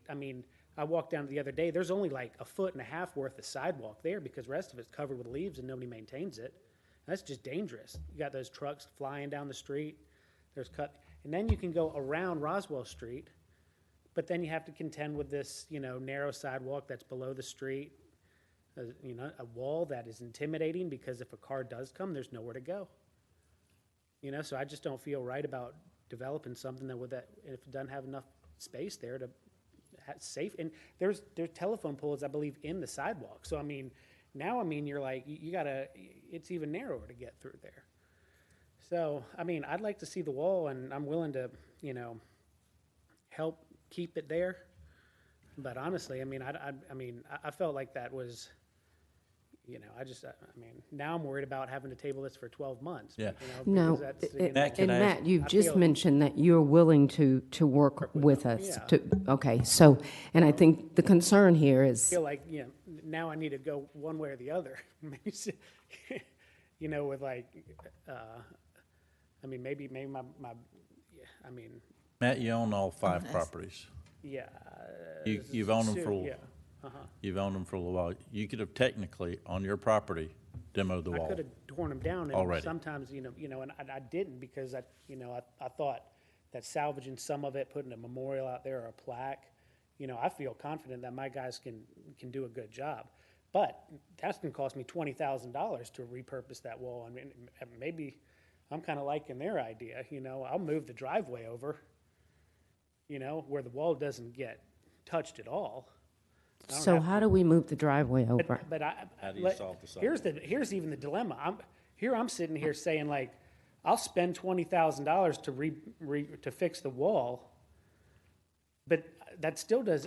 It's like I really feel like the sidewalk needs to be put in properly, because I think it's, so I don't feel good about saving that money in exchange for a dangerous sidewalk, because I think it's not the right thing to do. So I don't know where the space for the sidewalks going to come from. So I think it might have to come down. We're engineering roadways. That's a civil engineer's job to determine how big a traffic lane can be and where a bike lane can come from. That's not any of our expertise. Is there even an opportunity to do this? Well, our city engineer, who we pay good money to tell us what's safe and not safe, we got sort of called out upstairs and said, when did y'all get into the engineering business? When did you get into we're the experts, and I would hope that whatever we do there, that it's going to pass the test as far as being safe. Is it safe now? Has it been safe for 80 years, 100 years? Probably not. And I'll tell you, that sidewalk is level with the road, and to me, it's probably got some history in the sidewalk. There's some, the way that it's built. So, and I believe this, once you start moving that sidewalk, we're gonna have some issues with that structure. I mean, because you're moving it, and I know you say you can move those trees out of there, but you're gonna have a lot of earth moving to get your development in, so. I don't know if we've ever had anything where we couldn't really figure out what to do, and we could table it for 2 more weeks and try to figure out once and for all what to do. I don't want you to have to wait for a year. Right. I mean, Absolutely. like you said, and then if that's the case, to table it now and go get a demo permit. And then come back Can I next- just ask one thing? I mean, if we're talking about, and I wasn't at any of these staff meetings, but we're talking about tabling it and maybe thinking about a different entrance way. We hadn't heard from Kevin yet on that. I mean, I don't want them to pay a bunch of money for another plan and our engineer doesn't like it. Right. You know, so he probably need to figure out if, from an engineering standpoint, if it's even feasible to explore that. Right. That's kind of where we need to. Yeah. That's the one piece we haven't heard from yet. Is if it's even possible, if there's any, how much can we have of that bike lane? I think we're asking for a foot or so. I mean, is there even any available? Kevin, do you have any Kevin? quick thoughts? Yeah, it's been my stance from the very beginning, and in my opinion, my role for you guys and for the residents is to evaluate the options and give you my opinion as to what is the safest option that has been presented to me. And the safest option, in my opinion, is the standard right-of-way dedication, the 2-foot grass strip, and the 5-foot sidewalk. The further you get the pedestrians off of the travel lane, that is the safest option.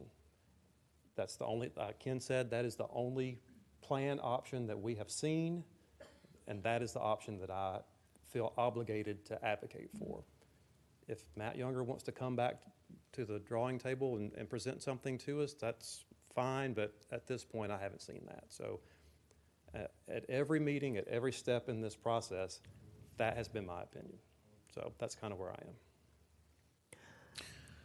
Okay. Kevin, but even if, again, we go back to the 5-foot dedication that we're saying, if we were not given that 5-foot dedication and we work with Mr. Younger, we working our traffic calming solution. Well, keep in mind, the traffic calming solution and Matt Younger's, they're 2 separate projects.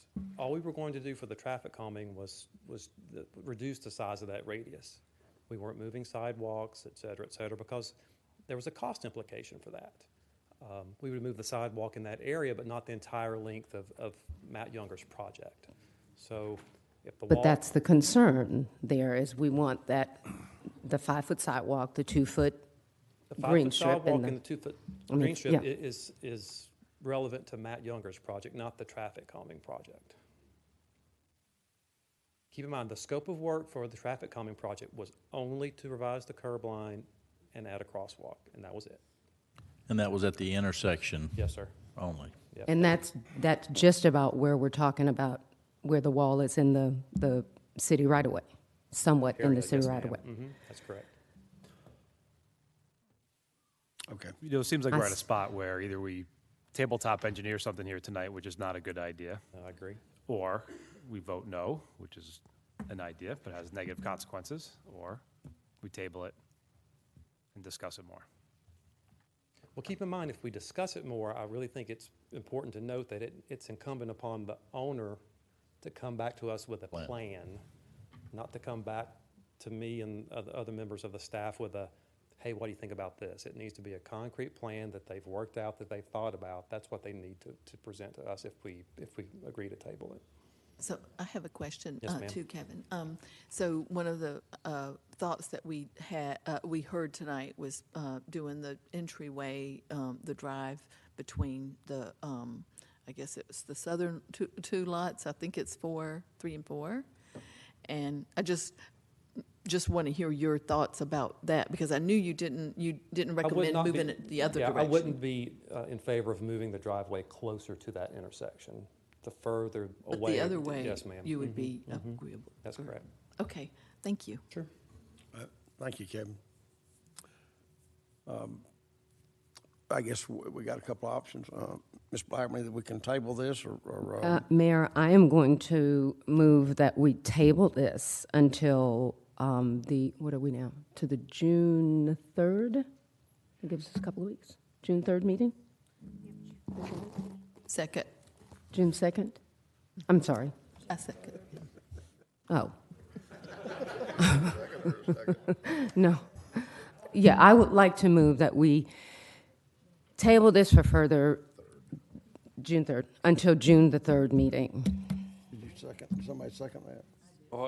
Second. We might need to push it back even farther than that. Okay, hold on, we got to vote on this. We've got a motion to table and a second, so we need to vote on that first, and then we can hear, we have a motion to table to June the 3rd. All those in favor of the motion? You got a second from Ms. Wilkinson. Mr. Mayor, question, please. Is that adequate time to look at the engineering for the possibilities? I don't know that there's any discussion on the table, is there, Scott? We need, Yeah, I thought after a second. We got a motion and a second to table. It's my understanding of Robert's rules that there's no discussion after that.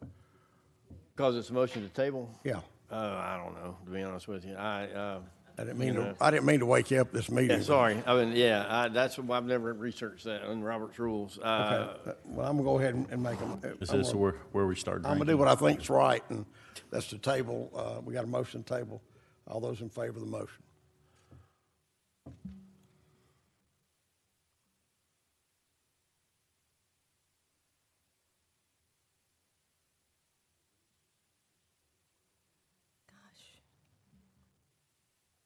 Everybody voted or not voted?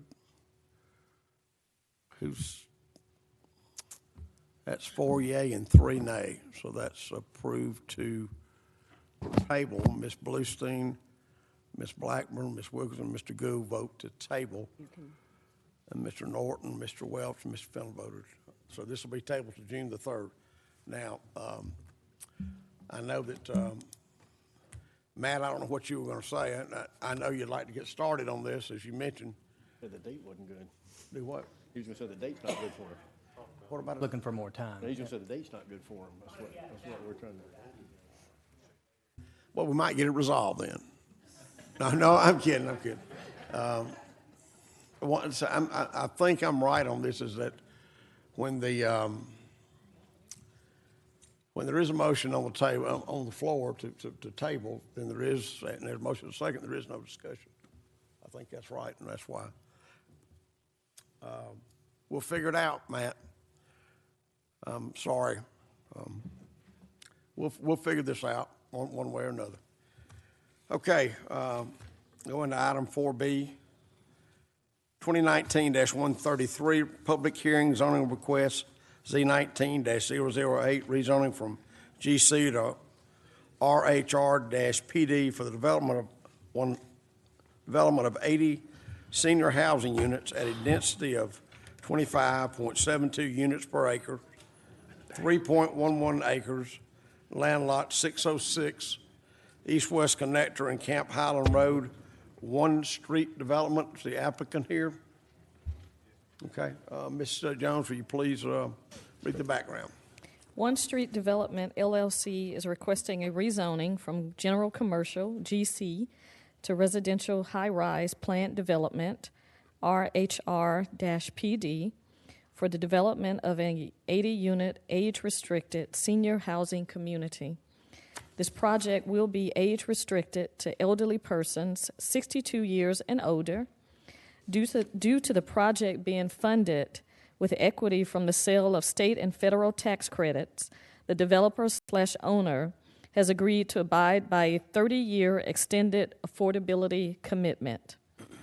The Planning and Zoning Board heard the zoning request at the April 8th, 2019 meeting and approved it by a vote of 5-0. Community Development recommends approval of the rezoning from GC to RHRPD on 3.11 acres for the development of an 80-unit, age-restricted senior community at a density of 25.72 units per acre with conditions. This is a public hearing.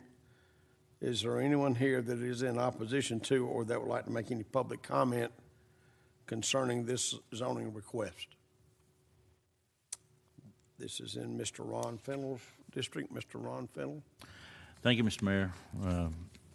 The zoning request speaks to 80 housing units, and I think Mr. Rusty Martin is going to present the case as presented to them.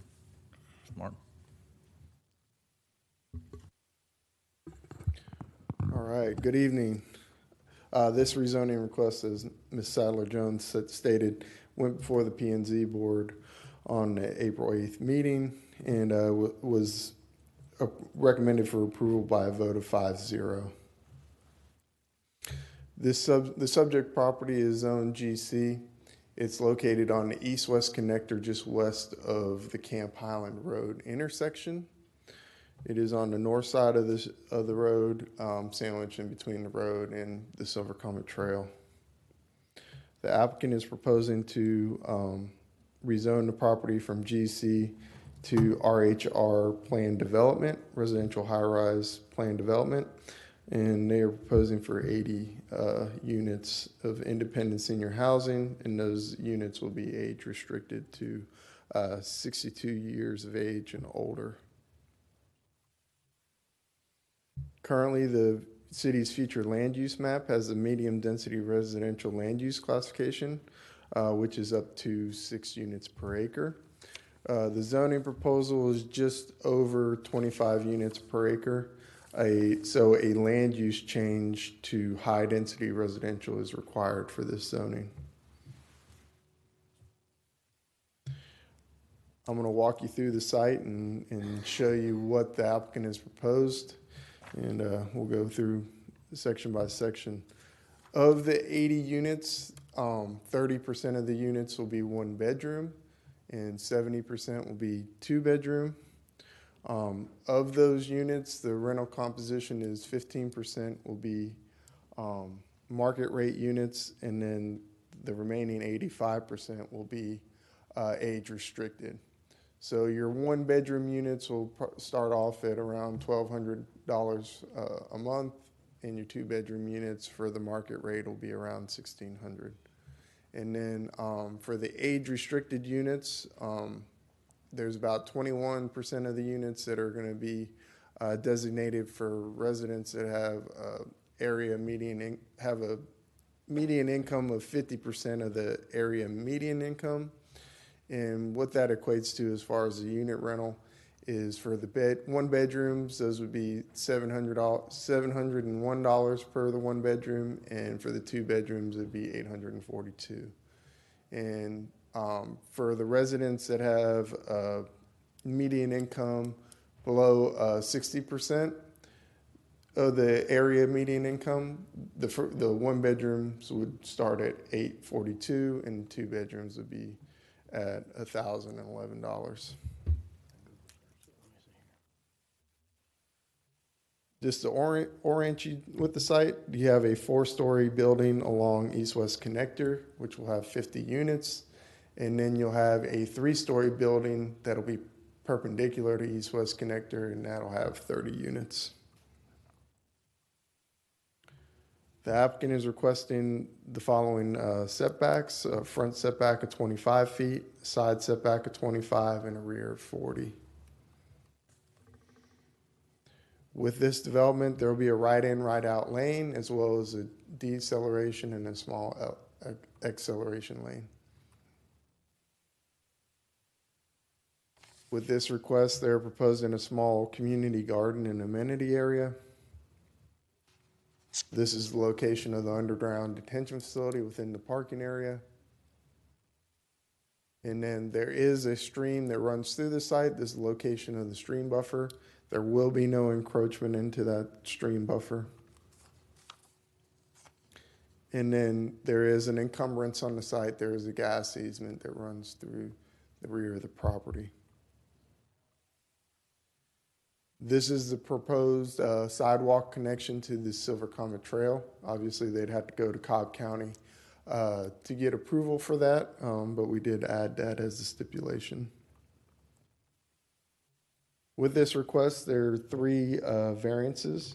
The first is to reduce the front setback from 75 feet down to 25 feet. The second is to reduce the side setback from 40 feet down to 25.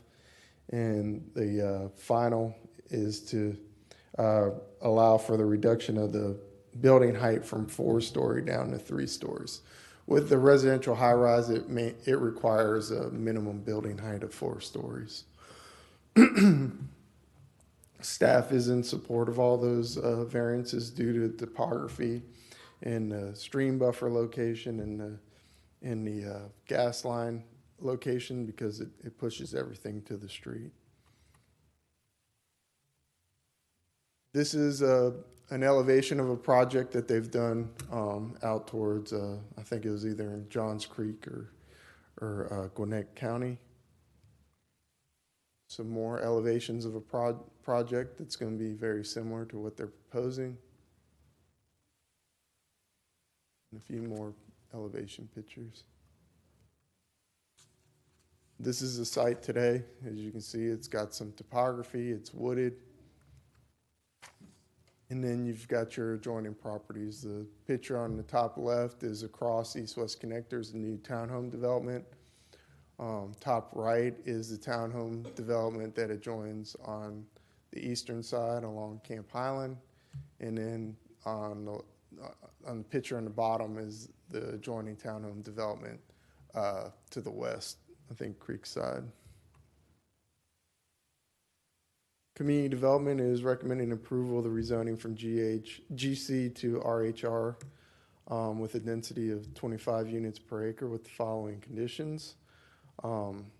Standard conditions from 1201 apply except for number 2, 3, 4, 10, 12, 16, and 17.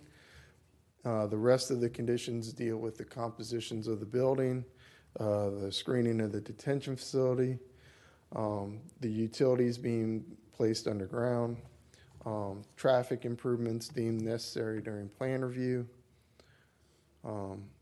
the requirement for the deceleration lane, then a requirement for a stamped or a brick paver entrance, a decorative entrance. Number 7 is no burying of debris on site. 8 is a requirement to meet the minimum requirements of the city's tree ordinance. And then 9 and 10 deal with the landscape plans and those requirements. In addition to those 10 standard conditions, we're proposing some special conditions. Number 11 deals with the setbacks for the site that I've already read to you. 12 requires the developer to meet the fire access requirements of the city's fire marshal's office during plan review. 13 requires the development to meet the requirements of the water and sewer department during plan review. And 14 requires the developer to meet the minimums, meet the city's stormwater improvements through the city engineer. 15 requires a 10-foot landscape buffer along that western property line. 16 requires a sidewalk connection to the Silver Comet, provided Cobb County provides approval for that connection. 17 requires the dumpsters to be enclosed and have a rubber top, not to affect the adjoining residential properties. Number 18 requires on-site lighting.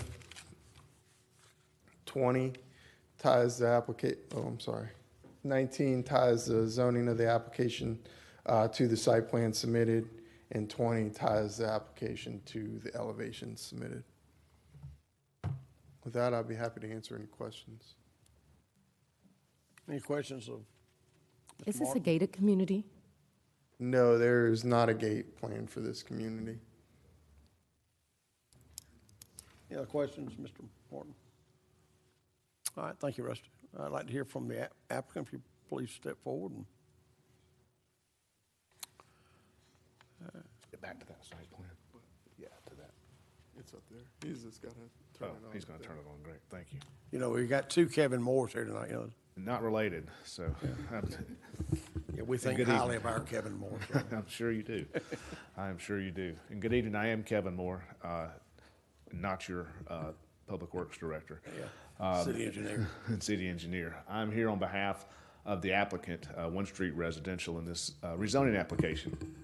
Mr. Martin did an excellent job of reviewing the application for you, and I kind of want to take off on that and review some additional points for your consideration here this evening. This is just over a 3-acre tract. Important part of this consideration, we think, is that the property is zoned general commercial today without conditions. It's zone GC, available for permitting tomorrow under that category, which when you look at this particular area, as staff has done, and even as your future land use plan shows, general commercial really is not appropriate land use at this location.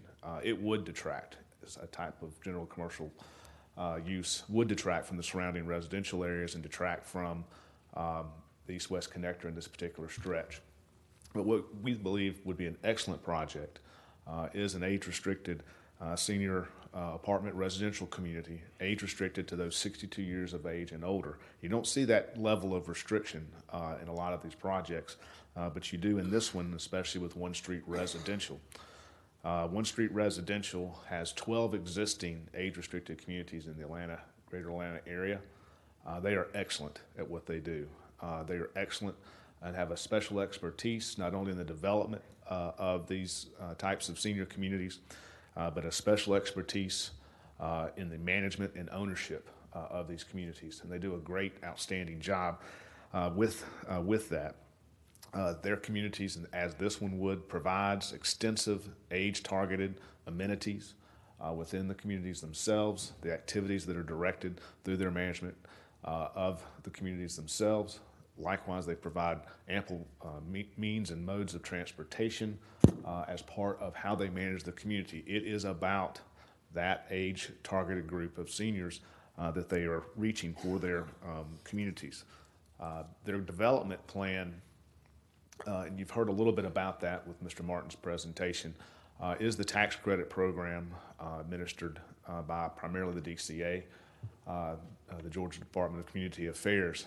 The short version of that is this: that tax credit program, essentially what it does is it allows for One Street Residential to have tremendous equity in this project, and as a result, they are able to develop and build a high-quality residential development specifically for seniors that also has that affordability component. That's how they're able to do that. In essence, they have such a high level of equity, such a low loan balance, it allows that dynamic to occur between high quality and affordability component. And they own and manage it. And they manage it, that's correct, absolutely. And you can see that, that's why we provided those pictures those are existing One Street communities in Brookhaven, Johns Creek, other locations in the Atlanta area that they have built and currently own and manage and do so very successfully.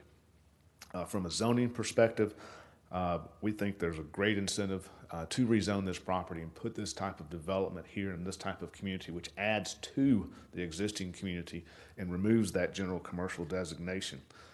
As an age-restricted development, your traffic impact, especially when you're considering traffic on East-West Connector, as an age-restricted development, there is probably no other type of development that has substantially less of a traffic impact than an age-restricted development such as this, especially 62 years of age and older. As you saw, there's 2 proposed buildings. One's 4 stories, one is 3 stories. That's the reason why we have that one variance request, is actually to reduce the height from 4 to 3 on one of those buildings. Also, as noted by staff in one of its special stipulations, was us to continue to work with Cobb County and seek that connection to the Silver Comet Trail, which One Street has obtained that approval as of last week. And that's an important component as well to provide that connectivity to the public infrastructure and the public park system, the Silver Comet Trail being a major part of that. Most importantly, we believe this project also meets satisfies, actually exceeds what we believe are some key goals and objectives of the city's own comprehensive plan. And staff highlighted this for you in its own analysis. That is reduced price point in new quality apartments, and especially as it relates to senior housing. That's an important component, goal, and objective of the city's own plans and comprehensive plan. Also, to ensure that infill housing continues to be compatible with existing residential housing. This does that. The surrounding area is largely townhomes and condos in this particular section of the east-west connector. This will not detract at all, both from visually speaking or from a use standpoint whatsoever. Lastly, is that last bit I just told you. Another important objective of the city's comprehensive plans and goals is that these types of developments connect and provide connectivity to the public park system or to community gathering spaces, and this does that and accomplishes that by providing that connection to the Silver Comet Trail, so these residents have that access to them and afforded to them in this location. Overall, we believe this is an excellent project. It meets several of the city's stated goals that I know this council and the city has worked toward and worked on and has been seeking.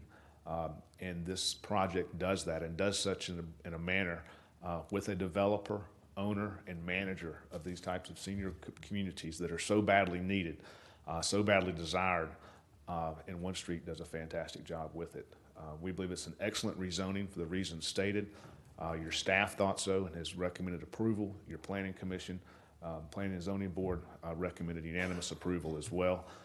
And we urge and respectfully request your rezoning approval of this project tonight. Thank you. Thank you, Mr. Moore, for an excellent presentation. Thank you, Mr. Bell. The mayor received a communication, a bit of a fact profile from One Street Residential, and I'd like permission from the company to just include it as an attachment with this to help anybody who's reviewing the formal record to see the breadth of the articulation. It's impressive. It's part of the public record, so that's why it was submitted, was for your information and for staff's information to make sure that the city had full transparency as to what is being proposed and how that works. And so we felt that that was important. I have a couple of questions. When you were talking, you mentioned about the transportation. Is there, what kind, can you speak a little more about that? What types of things they do have or provide for the residents? Sure, we'll be happy to. The best example is they'll provide, there's group transportation for scheduled group outings or events that may occur. It can be as simple as going to the movies. It can even be transportation or group transportation. Sometimes even individual transportation is provided to go to the grocery store or to other events if they were going to come to downtown Smyrna, come to the market for many of the events that the city has here. They would arrange the transportation for that. And those arrangements are made. They have company vans and other forms of transportation for them, so that it's provided. All right, thank you. Sure. And then the other question that I had, or I wanted you to speak about, as council representative for Ward 5 over the years, I've had quite a few calls from residents where they their apartment rent has gone up and they were being forced to move because they were on a fixed income, and sometimes it's been veterans and sometimes it's just older females that have called me. And so I'm very excited about this option, but I also wanted you to speak about will there be a way that Smyrna citizens might have either a priority or hear about it first? If you could speak about that, I'd appreciate it. Thank you. Sure, I'd be happy to. And those are the exact calls, is exactly why this type of project is needed. And that's, in fact, their typical resident will be a female in her 70s on a fixed income that no longer can or needs to be involved in the commitment of home ownership. And that's their number one resident. They're also their primary driver of residence for those who come to live in this will be somebody that lives within 5 miles of this location. A couple of other things. This is a particular brand that One Street Residential has developed. It's called their Hearthside brand, and you may have seen that in some of the literature. And this one will be called Hearthside Smyrna. So Smyrna will be part of the name, just like the other ones. It's Hearthside Brookhaven, Hearthside Johns Creek. So that's also part of the nomenclature, part of the name for this particular community. In addition, once they have the project and move forward, immediately their marketing people, the number one thing they do is put boots on the ground and go to that local city and make sure that everyone locally knows about this project, be it through city-generated community events, that they're going to be a presence here locally, and that will be their number one driver. So that they're going to get the word out, and will be happy to work with economic development, happy to work with anybody with the city to put that word out to as many city residents as they can. That's to their benefit. Mr. Moore, I'm Okay, really excited. I'm sorry, go ahead. Well, I'll just mention one more thing. As part of the group in Smyrna, that the Georgia Initiative for Community Housing, they are planning a housing fair coming up soon. Sure. And I'm just thinking, from what you're saying, that would be one way to market that at that housing fair. So that's what I was going to Yes, mention. Thank you. That's an excellent example of just the type of place where they would expect their marketing people to have a strong presence. Ms. Blackman? Thank you. I'm really excited, Mr. Moore, about this project being brought to Smyrna. You know, one of the big things I think about is sustainability, and sustainability has to do with socioeconomic as well. So this is great because we do have a lot of individuals in our community that are aging. They live in homes and they want to age in place. So this is an opportunity for them to be able to do that in Smyrna. And the mere fact that you're here means that you're a part of helping us to be a more sustainable Smyrna. So thank you. Welcome. Well, we thank One Street. Thank you for those comments. Any other questions, comments? Mr. Fennell? I'm convinced that we'll have a short waiting list because I think it's going to fill up pretty quickly. I think you've made a wise geographic decision to come in, and thank you for utilizing a piece of land that should not be zoned where it is. It might be the last remnant piece that we needed to convert, and this is a wise move. And having the county agree to the access to the Silver Comet makes it health side as well as hearth side, so I'm excited for that. Nice. Mr. Mayor? Go ahead.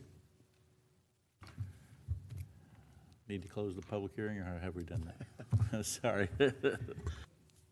It's 9 o'clock. I'd say we'll close the public hearing. No, we got more business. Of course, the public hearing is closed. Mr. Fennell. Mr. Mayor, I'm pleased to move approval of 2019-133 zoning request Z19-008, rezoning from GC to RHR-PD for the development of 80 senior housing units density as described on the east-west connector at Camp Highland for One Street development. A motion is second to approve this. Any discussion? All those in favor of the motion, please vote. It's approved 7-0. Mr. Mayor, this is the next item I have a financial interest in. I'm going to recuse myself from the deliberations. All right. Item C, 2019-166, public hearing approval of subdivision plat for 5 lots with variances 2.4 acres, land lot 384, 3813 Cooper Lake Road, Charles A. Welch. Ms. Jones, the background, please. Charles A. Welch is requesting approval to subdivide the existing lot with a single-family home and an accessory structure into 5 residential lots at 3813 North Cooper Lake Road. The subject property is currently comprised of 1 lot of record fronting on North Cooper Lake Road. The applicant is requesting to demolish the existing single-family home and save the accessory structure building and convert it to a dwelling unit on the proposed lot number 1. The Planning and Zoning Board heard the plat approval and variance request at the May 13, 2019 meeting and approved it by a vote of 7-0. Community Development recommends approval of the proposed subdivision plat at 3813 North Cooper Lake Road with the requested variances and other conditions. This is a public hearing. Is there anyone here that's in opposition to or that would like to make any public comment concerning this approval of a subdivision plat for 5 lots on 3813 Cooper Lake Road. Mr. Ron Fennell, who was formerly had represented that district, I'll ask him to take that. Thank you, Mr. Mayor. Pleased to call on Rusty Martin from the department to give the brief variance package. Yes, I'll try to move through this as quickly as possible. This is 3813 North Cooper Lake Road. It is zone R15. The applicant is proposing to maintain R15 zoning and have 5 new single-family lots. To orient you with the site and what the plan proposes, he is proposing to maintain this existing accessory dwelling unit, and it'll be one single family dwelling unit on lot 1. He is proposing front setbacks of 35 feet, side of 10, street side of 23, and a rear of 30. Those all meet the R15 zoning standard. This piece of property will be subdivided off and will be included into 870 Austin Drive. It'll be consolidated into that lot. This is the 50-foot undisturbed stream buffer. The stream is located at the northeast corner of the property. This is the proposed detention facility. The wall of that detention facility will encroach into that stream buffer and will necessitate a variance. This is the proposed sanitary sewer line for the development. The line within lots 3, 4, and 5 will be new, and then they'll connect to the existing manhole on the boundary line. And then there is a 20-foot access easement to be able to maintain that detention facility. With this request, there's a stream buffer reduction from 50 feet to 25 feet and a side setback reduction for the accessory structure for 10 feet to 9 feet. This is a picture of the subject property, and then adjoining single-family homes around the property. Community Development is recommending approval of the proposed plat and the requested variances. With that, I'd be happy to answer any questions. Any questions? Rusty, the undisturbed stream buffer, you said it was reduced from 50 to 25. Yes. Okay. So they are locating the water quality and the stormwater detention facility within that buffer. Okay. The city engineer has been out to the site to identify where the stream starts and where that buffer is located, and that's where it is. So they're going to need a variance for that stormwater management facility. All right. So I want to ask if we can pull that picture back up that shows the stream buffer and the I guess it's a wall or retaining wall. They'd put it up on the screen. It's there. Yeah. I don't. Is there a stream back there? It's the start of a stream at that particular point. Okay. The surveyor and the city engineer have gone out to identify where that stream starts, and it's at that location. Okay. I believe there's a lot of kudzu and underbrush. There's not a whole lot of trees in that particular area. Mm-hmm. Does that answer your question? Yeah, and so this will approve only that retaining wall to go into the that part of the stream buffer. Yes, it'll be a poured in place concrete wall with the appropriate orifice for stormwater management, and that'll all be done through a hydrological study, and they'll determine what that needs to be when they go through plan review. Okay, thank you.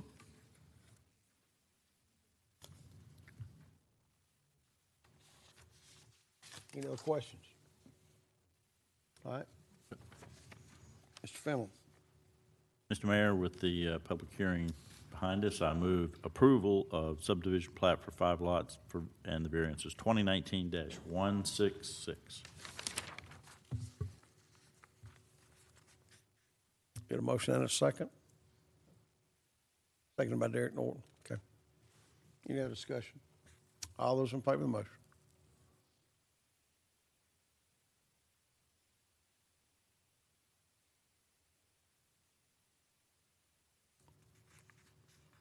It's approved 6-0. Get Mr. Welch to come back in. Item 5A, as I mentioned at the beginning of the meeting, it's a previous license A, license 2019-12, public hearing, previous license LIC 2019-12, beer pouring, 3240 South Cobb Drive, Suite 1100, Peter Hospitality.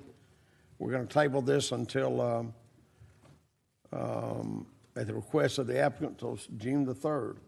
Ms. Blackburn. Thank you, Mayor. Mayor, I'd like to move approval to table item LIC 2019-12, public hearing, privilege license request LIC 2019-12, beer pouring at 3240 South Cobb Drive, Suite 1100, PETA Hospitality 3 LLC, DBA PETA Mediterranean Street Food with Renash Saroni as the agent. Second. A motion second on the table. All those in favor of the motion?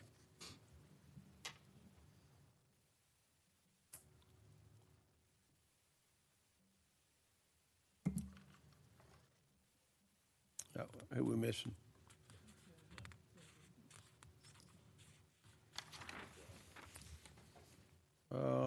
Who didn't vote? Oh, where'd he go?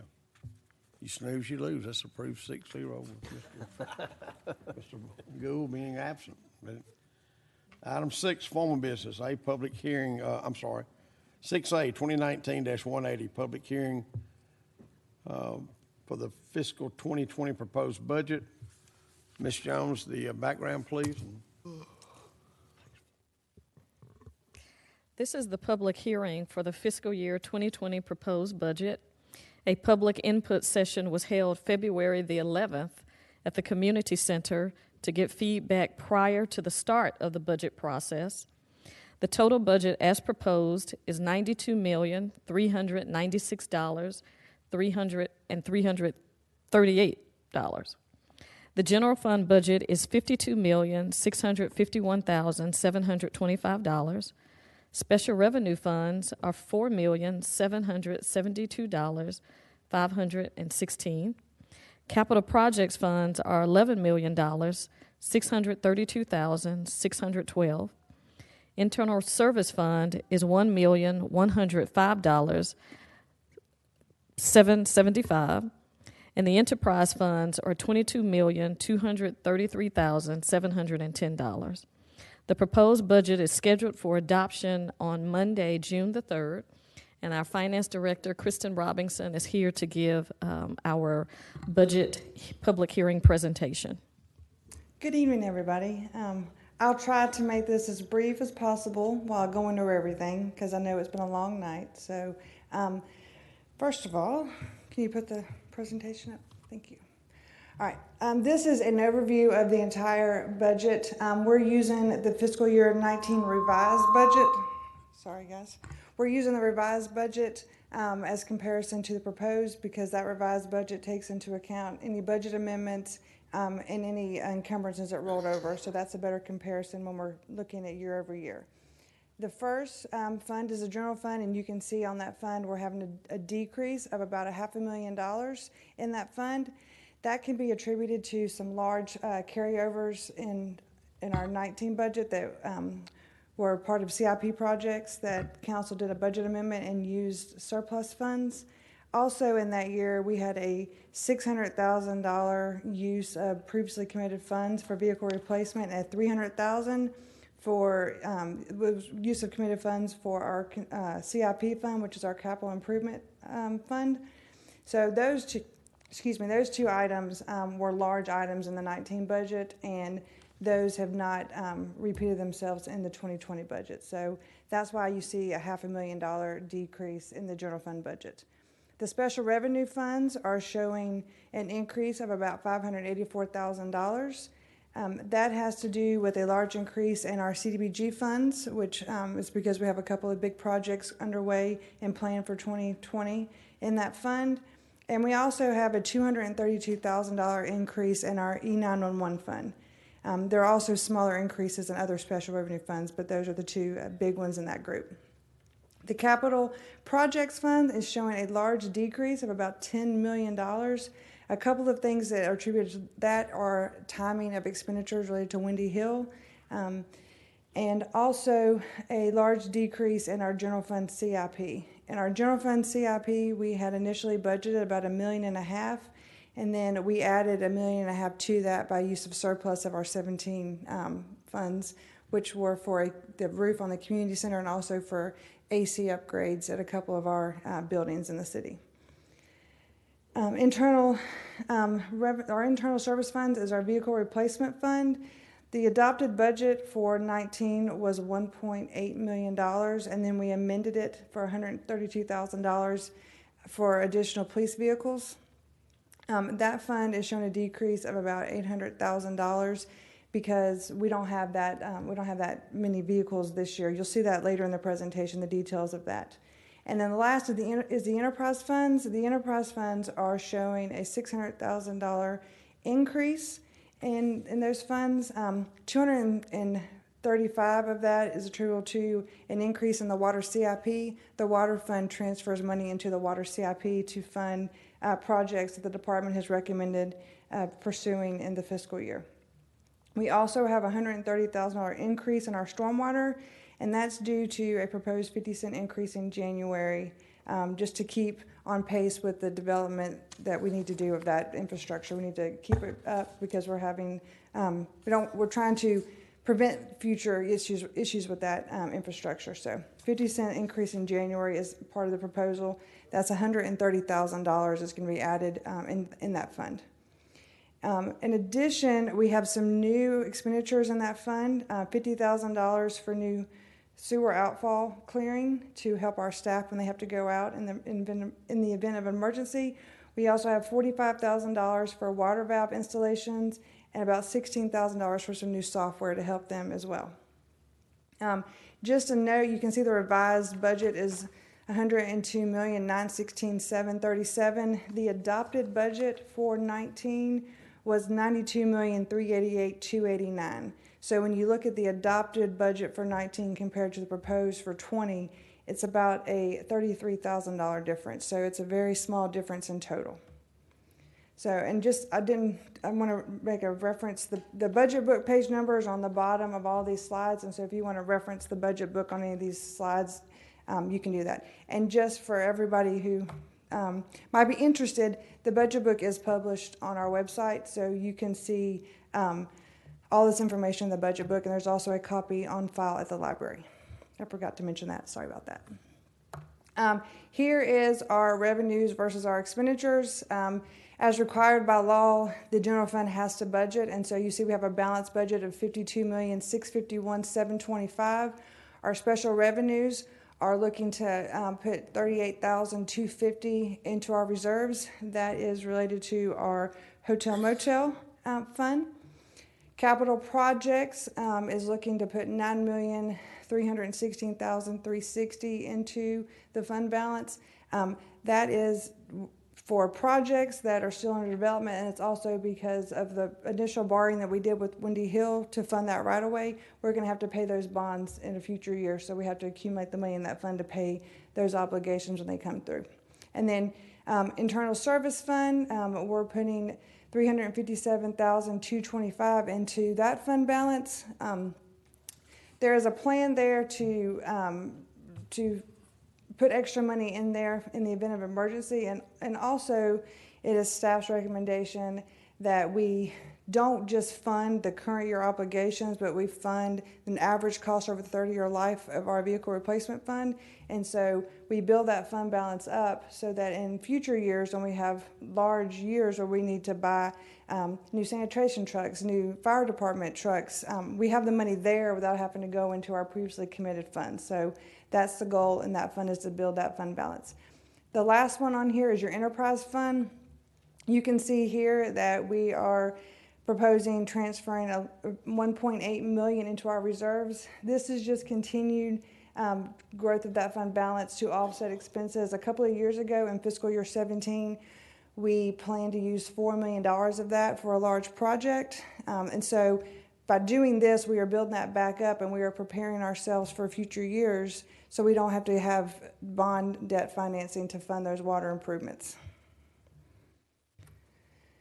Here is a big picture of our general fund revenues. You can, as I mentioned on a previous slide, general fund revenues are $52,651,725. Of that amount, the largest is the property revenues, and that comprises about 56.6% of the revenues. Second to that is the charges for services at $9.6 million, and that's about 18% of our revenues. If you compare those to the fiscal year 19 budget, those are almost right on target as last year's budget. And just, you know, our budget figures are based on our historical actuals and then any other factors that we're aware of that might cause increases or decreases in those line items. A couple of key notes about our revenues for fiscal year 20. Our property tax are up $2.3 million based on the initial information that Cobb County provided to us. We won't have that final information until after the budget's adopted, but based on their information and our estimates, we're estimating $2.3 million in that line item. It's a good thing we have that growth because due to some developments at the state level, our title ad valorem is predicted to decrease by $768,000. Another big revenue source is our franchise taxes, and based on actual collections, those are actually predicted to go down in 2020 by about $195,000. Insurance premium tax is projected to be up about $150,000. And a good thing for our general fund is that we began housing prisoners for Sandy Springs in fiscal year 19.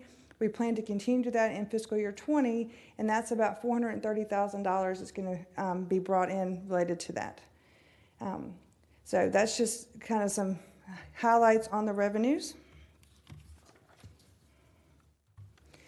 As I mentioned, our property taxes are our largest revenue source. We're anticipating an 8.3% increase in the digest for 2019. I always like to point out that even though there is going to be growth in that digest and there is going to be, you know, property taxes related to that, if you have a floating homestead exemption and you're a resident of Smyrna, you will not see an increase in your property tax bill. So I want everybody to say that. I'm going to say it again. If you have a floating exemption, you will not see an increase in your property taxes related to this growth because your property value is frozen at the time you bought your house. But that's the Cobb tax assessor who sets the values, and right. All the new purchases that are being made in the marketplace are what's bringing that up. Correct. So just a couple of notes on here. We are projecting $24,249,000 for budgeted property tax collections. That's an increase, as I mentioned earlier, of $2.3 million from the 19 budget, which was $21,925,000. Just as a point of reference, after everything was said and done, we billed $22,731,766 in fiscal year 19. A key part of this is that with our agreement with Halpern related to the TAD, we have to give them money for that TAD. It was $600,000 in our fiscal year 19 budget. We are projecting that number to go to $750,000 in 2020. So just to put some perspective on Watching that. at home, TAD is the tax allocation district. Yes, tax allocation district. Just another keynote on this is that our millage rate of 8.99 has been the same since 2007, and this budget is anticipating that millage rate remains the same at 8.99 going forward. On the expenditure side, like I mentioned earlier, the general fund has to balance with revenues and expenditures. So you can see we have total expenditures of $52,651,725. Our largest piece of that is public safety at $14.6 million. That is 28% of our budget. The next is general government, which includes your parks, your community development, your library, admin, finance, all of those general government functions. That is $11.2 million, or about 21% of the general fund budget. Public works is a close third with 20% of our budget. The insurance and benefits that the city provides to staff are about 18% of our budget, or $9.5 million.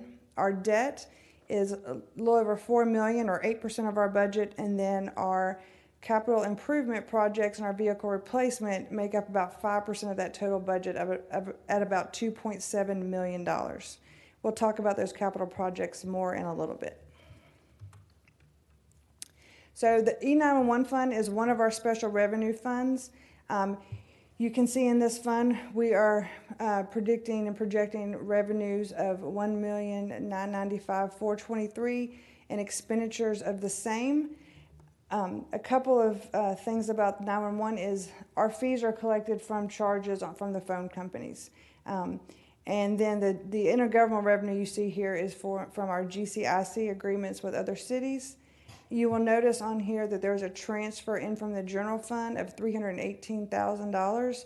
That is up from last year due to increased personnel costs, some increased repair and maintenance costs, and some increased rental costs. That rental cost relates to the Cobb user fee that we pay to Cobb County. So you can that's up quite a bit from our 19 budget, and there's a little bit of uncertainty on the revenue stream in this fund as well, because that was taken over by the state in January, and they're still kind of working out some of the details, and so the revenue stream hasn't been as reliable. And so we hope that that number for the fees will go up, but right now, based on all the information that's in our projections, we're projecting we're going to need a transfer from the general fund. And that was hard to anticipate what the state would do. It is, yes. I've had a couple of conference calls with them, and they're still working through some of the details. Yes. Another one of our special revenue funds is our hotel motel fund. You can see this fund, we're projecting revenues of $1.7 million and expenses of $1.7. The difference between those two is what we're going to transfer to reserves, as I mentioned on a previous slide. This revenue is derived from room nights for when people are occupied in the Smyrna hotels. It's from tourism in the area and sort of the halo effect from SunTrust Park.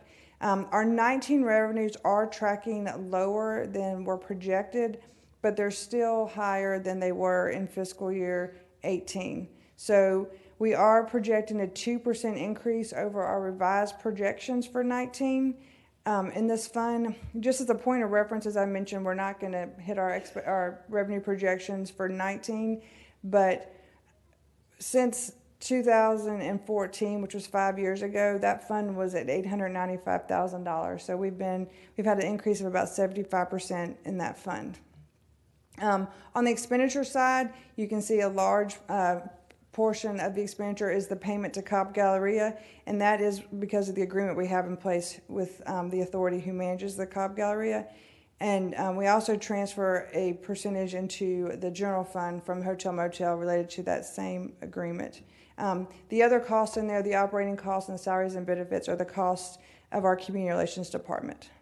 And as you can see, we're going to put about $38,000 to cash reserves in that fund. The next fund is our enterprise fund, our water sewer fund. We're projecting revenues to be about $19.4 million. It's about the same level as we were in the prior year. In this number, we include the 2% annual increase that's passed along from the Cobb County Marietta Water Authority, and that's done in January every year. We have no rate changes otherwise in this structure, and so I guess that's all I'll say with that. On the expense side, we are increasing the transfer to CIP, as I mentioned earlier, by $235,000. That's because of some additional projects that are being done in the water CIP fund in fiscal year 20. I previously mentioned there was $16,000 for new software, and the $50,000 for the outfall clearing and the water valve installations across the city is about $45,000. All those things are going to help our staff better do their job in the event of an emergency. The amount that is going to the general fund is down about $29,000.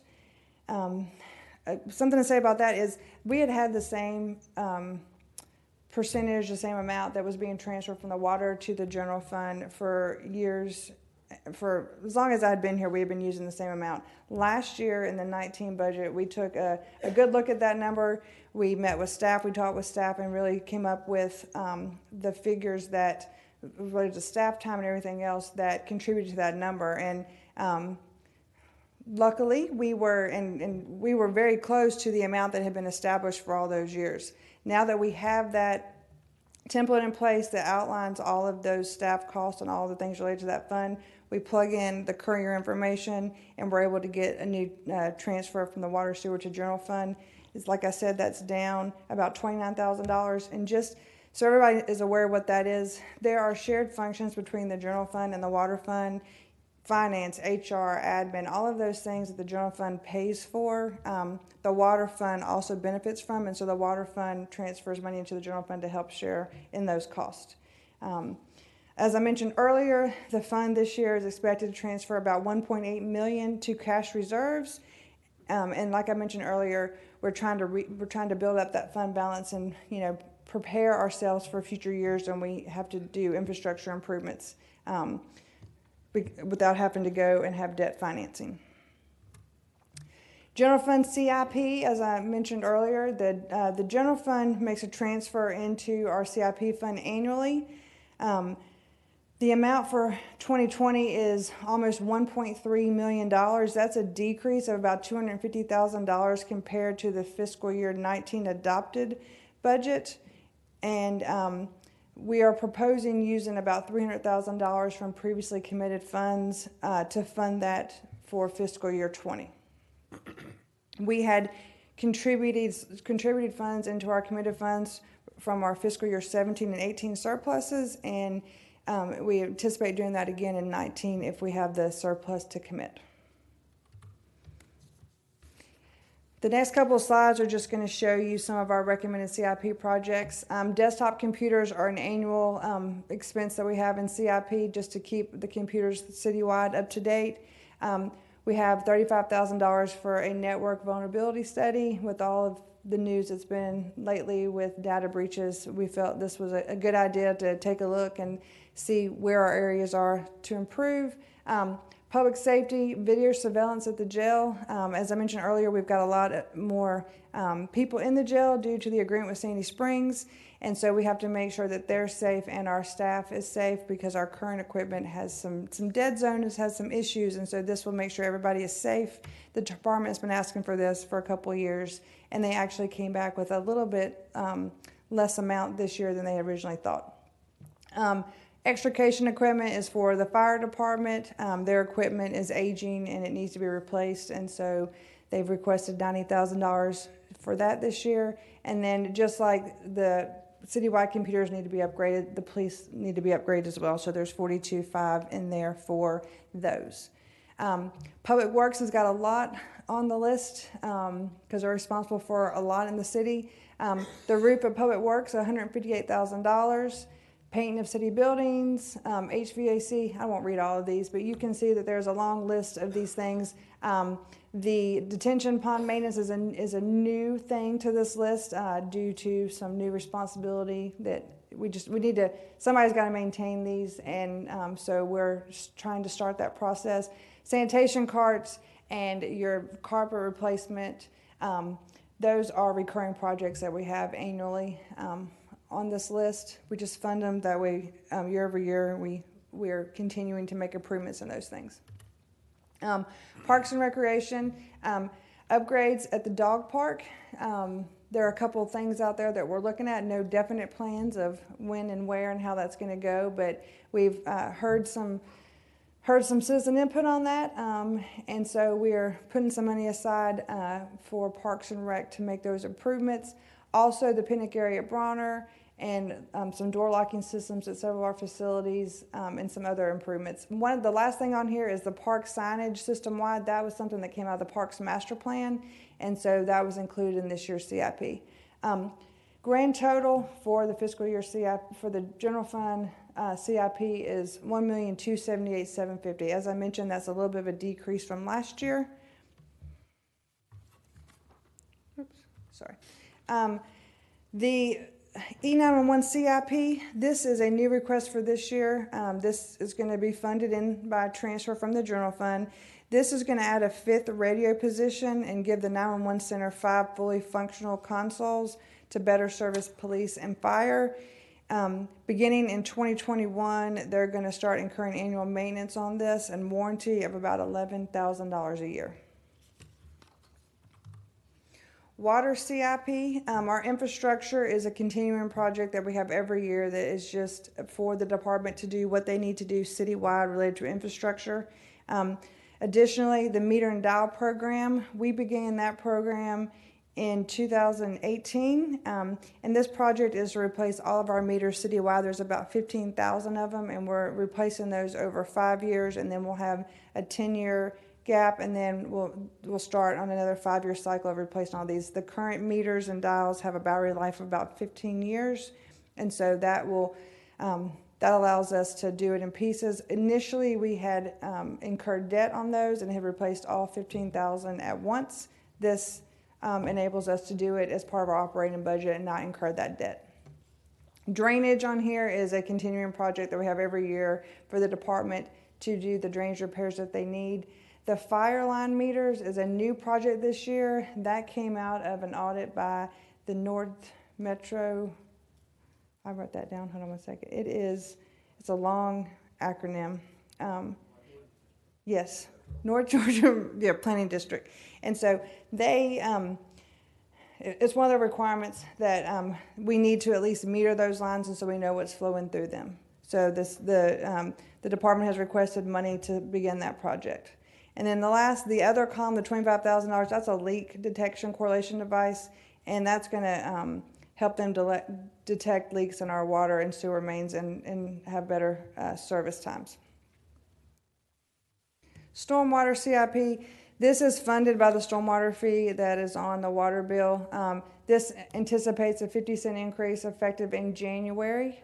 As I mentioned before, that's about $130,000 increase to the city in that fund, and that is 50 cent. I'm sorry, it's currently $295. It's going to $345 in January, and that is per residential home. And then the larger buildings pay that fee based on impervious surface. Vehicle replacements and additions. You can see here that we've got a little over $1 million for vehicle replacements in this fiscal year. We're also budgeting $100,000 for emergency funds because things happen and we would like to have money in this fund to offset those. There are no new vehicles in this request. They're all replacements. On the fire side, we've got an early replacement of an Expedition for the fire admin. On the highways and streets, that's a tack wagon, a forklift, and a Bobcat.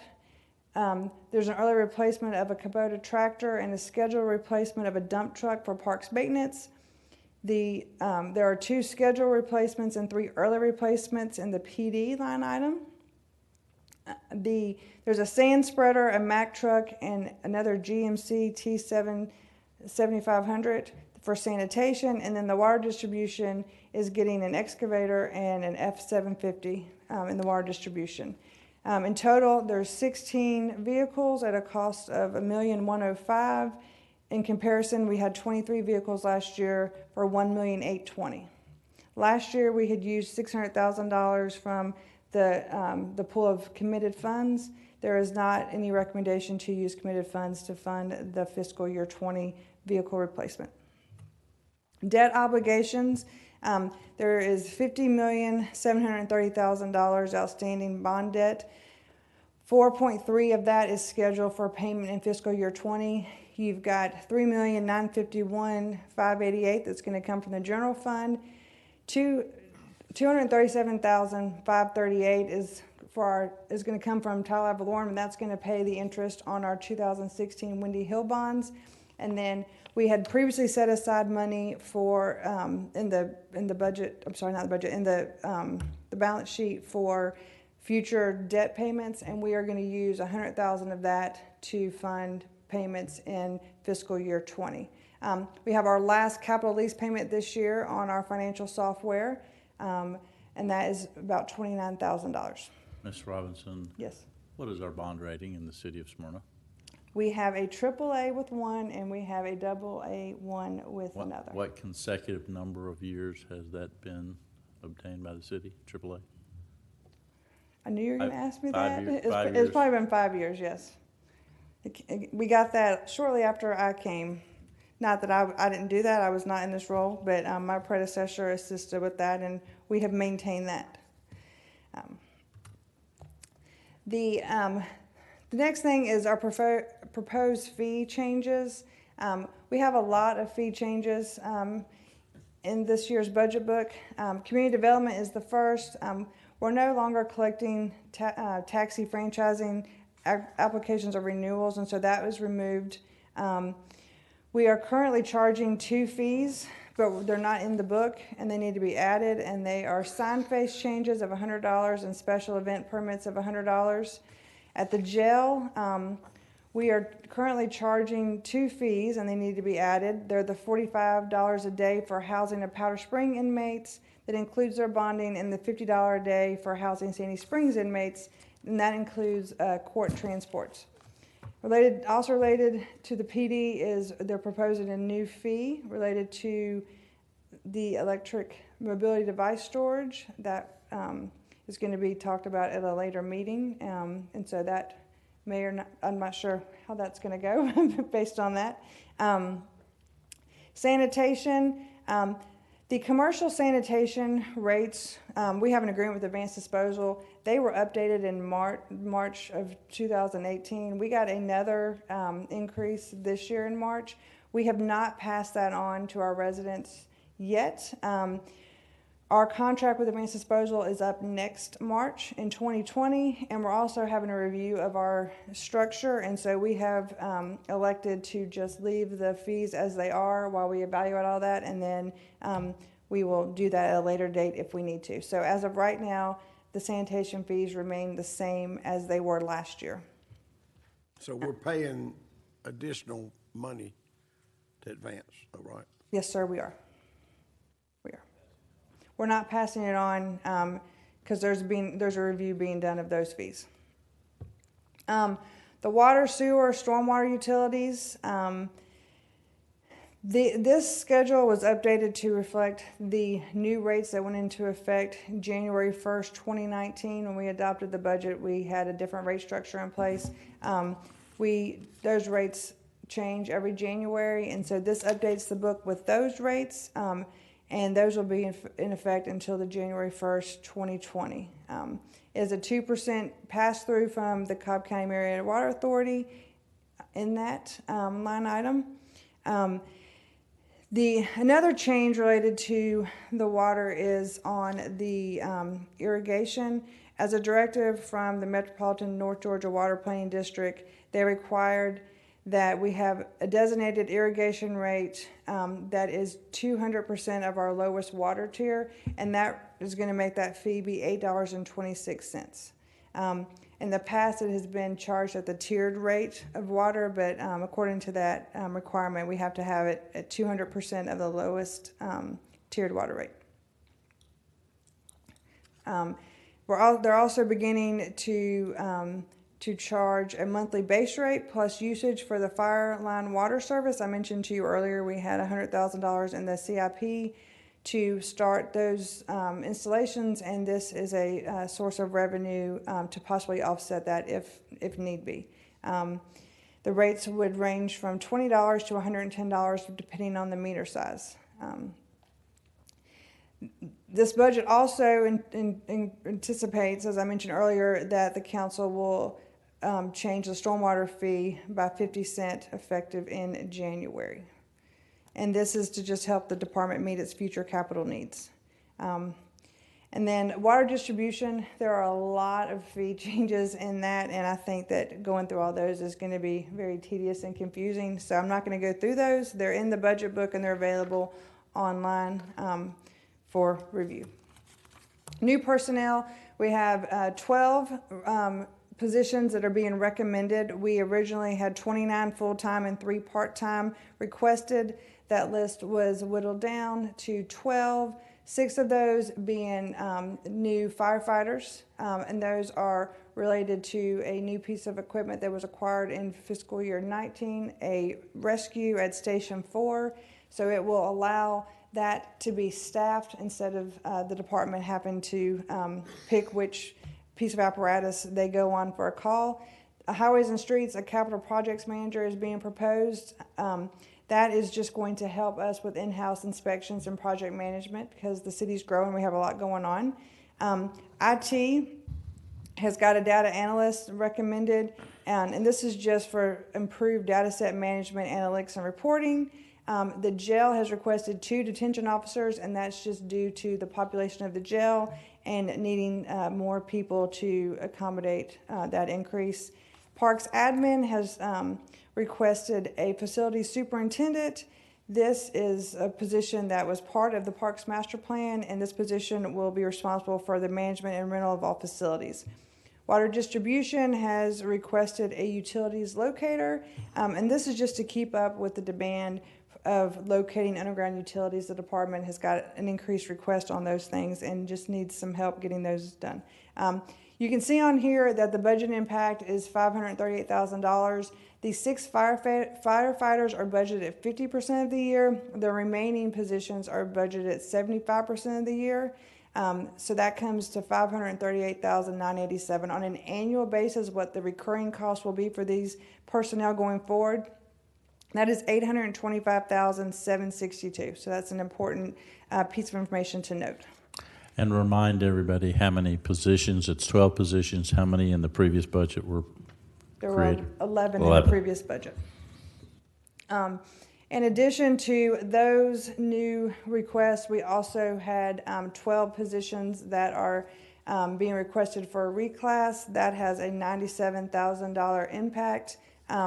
One of those 12 is a reclassification of a part-time to a full-time, and that's in KSB.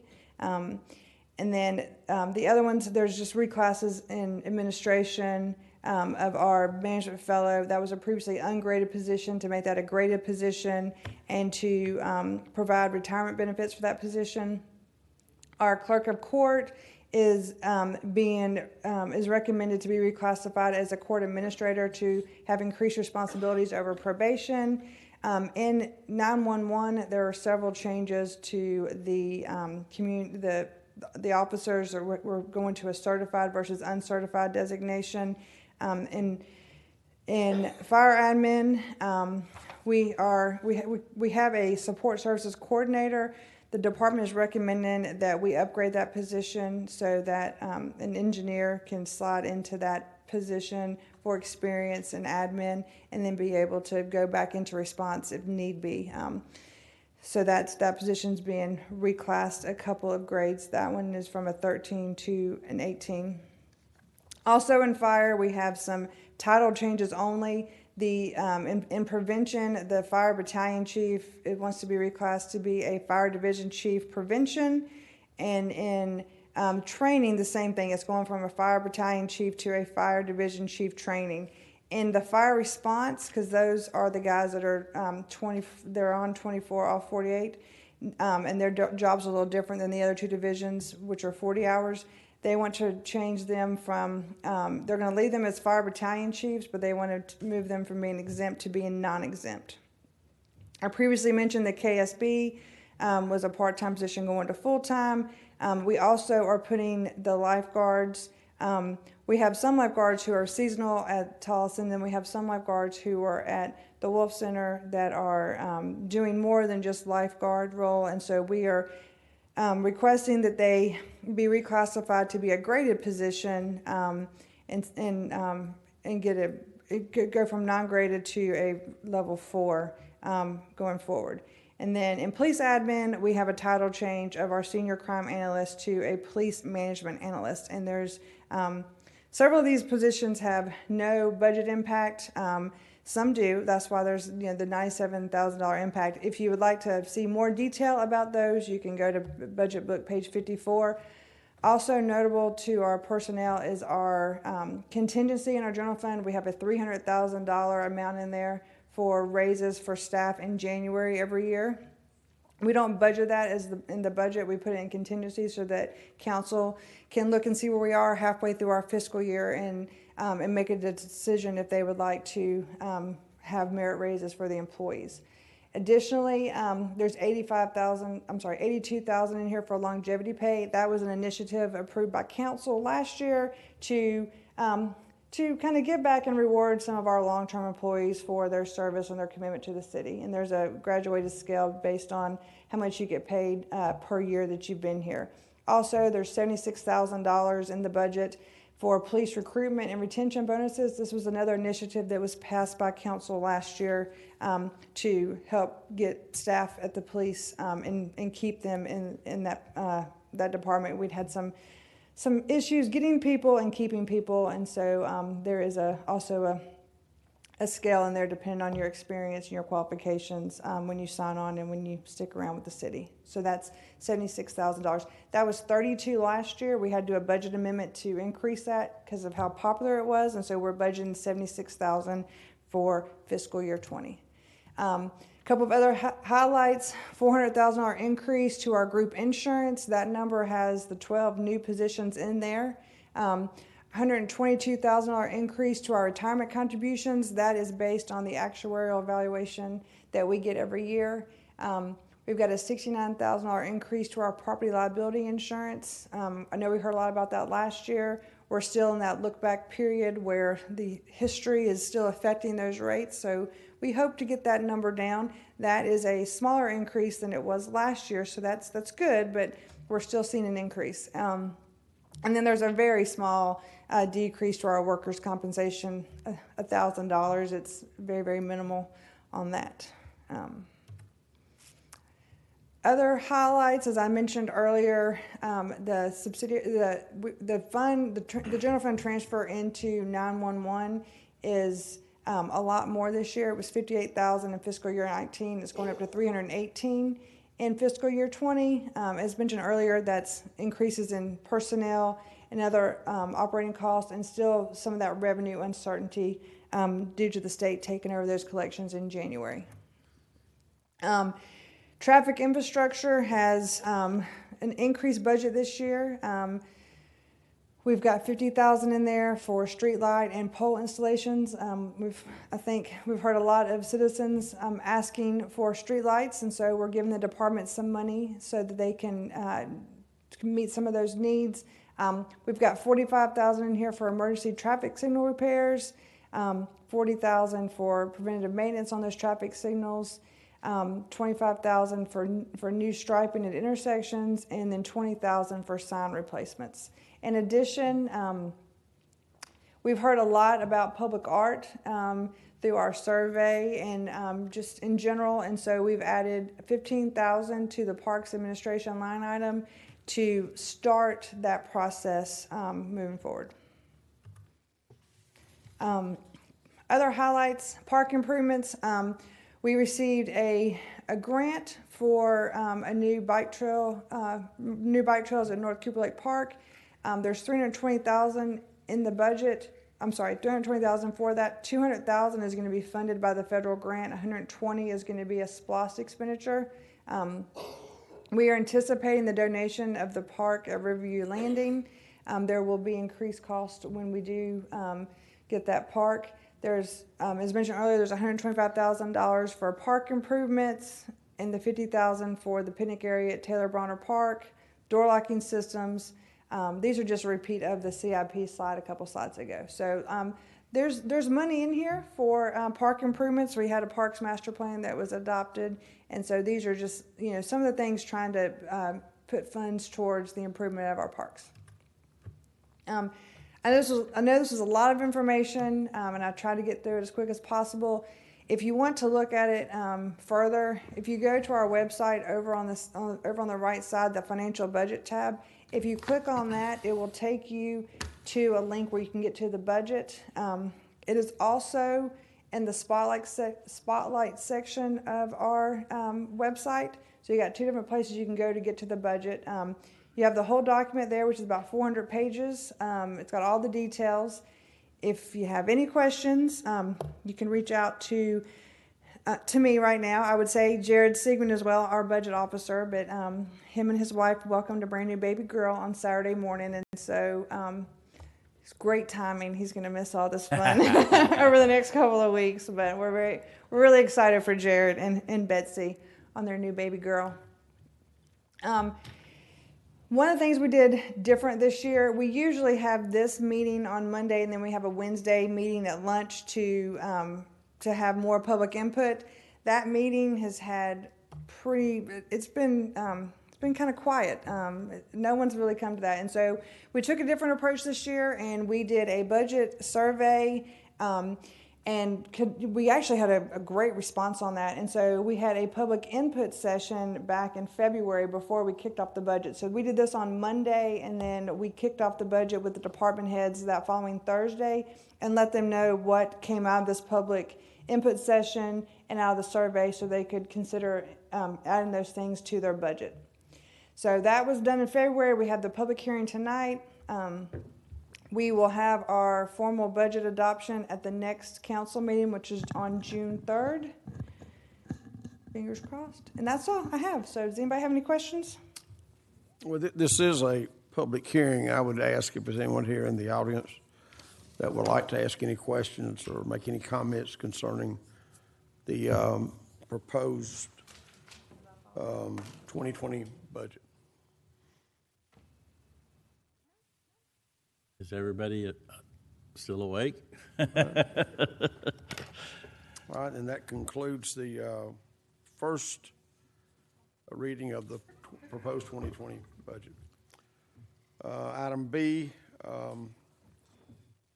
2019-181 fiscal year 2019 budget amendments.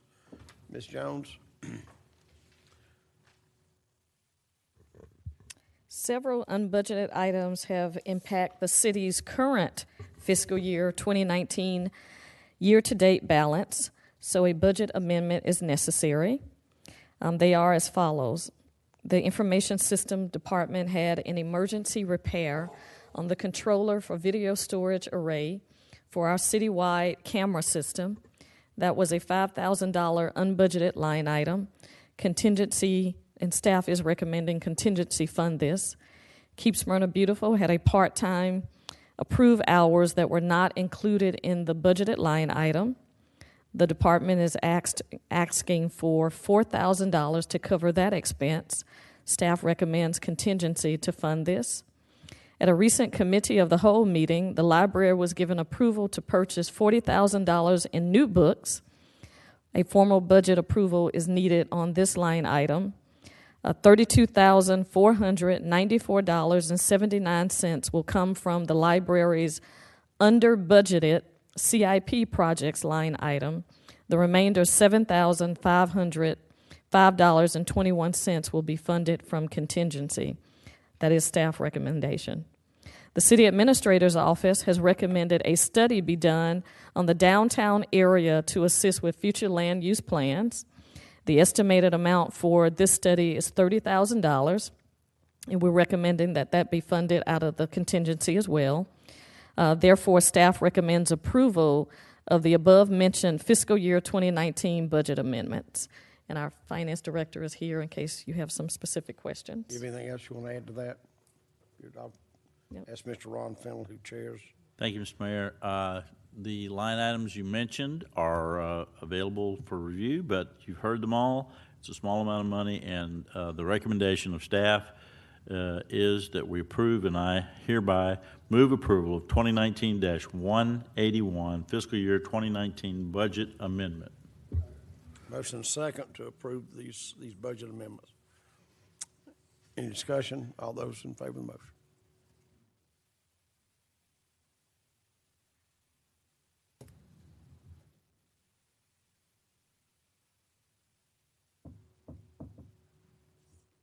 Who's missing? Who's not?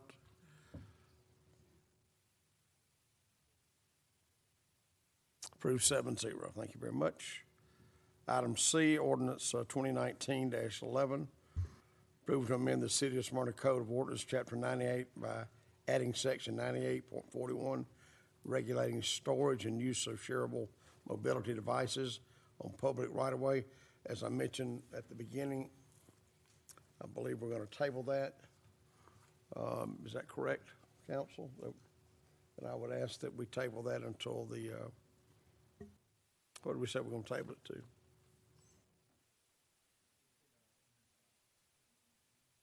Second meeting, June? June 17th, okay. I don't know if there's anybody here for that. We got some additional information I think that we need. So Derek, if you'll make that a motion to table until June 17th. Be glad to. Motion to table item 6C to June 17th. Had a motion and a second. And that's another second. Any other discussion? All those in favor of the motion?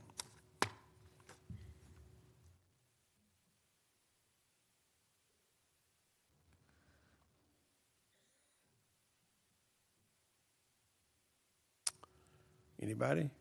Got one more person not voting. Who is it? That's approved 7-0. Item 6D under formal business, a resolution 2019-03. Approval to adopt resolution 2019-03, designating Concord Linear Park as a restaurant district, expanding the borders of the Smyrna Market Village Restaurant District to include the gazebo area adjacent to the Arboretum, and to connect the Smyrna Market Village Restaurant District with the Belmont Hills Restaurant District by way of the multi-use trail on Atlanta Road. Ms. Jones, the background, please. As defined by the amendments in Section 6-46, carry-in prohibited of the City of Smyrna Code of Ordinances, the carry-out of alcoholic beverages is only authorized in areas that are designated as a restaurant district by a resolution from the mayor and city council. Expansion of the Smyrna Market Village Restaurant District as currently defined to include multi-use trail extending from Powder Spring Street to Fleming Street, connecting the Smyrna Market Village Restaurant District to the Belmont Hills Restaurant District along Atlanta Road. The resolution also expands the aforementioned district to include the gazebo area within the Arboretum area, which had been previously excluded. This area is contiguous with the Arboretum at the corner of Powder Spring Street and Village Green Circle. The resolution also creates one new restaurant district at the location of Concord Linear Park, located at 1035 Concord Road Southeast. This includes the entirety of our city park. Staff recommends approval of the amendments as mentioned. Ms. Marilyn Blackburn, who chairs Yes. that committee. Thank you so much, Mayor. I am looking forward to Smyrna continuing to be progressive in what we are doing as far as extending our restaurant district. And I am at this moment asking approval for RES 2019-03, approval to adopt resolution 2019-03, designating Concord Linear Park as a restaurant district, expanding the borders of the Smyrna Market Village Restaurant District to include the gazebo area adjacent to the Arboretum, and to connect the Smyrna Market Village Restaurant District with Belmont Hills Restaurant District by way of the multi-use trail on Atlanta Road. Have a motion second to approve this resolution designating these areas as part of the restaurant district. Any other discussion? All those in favor of the motion?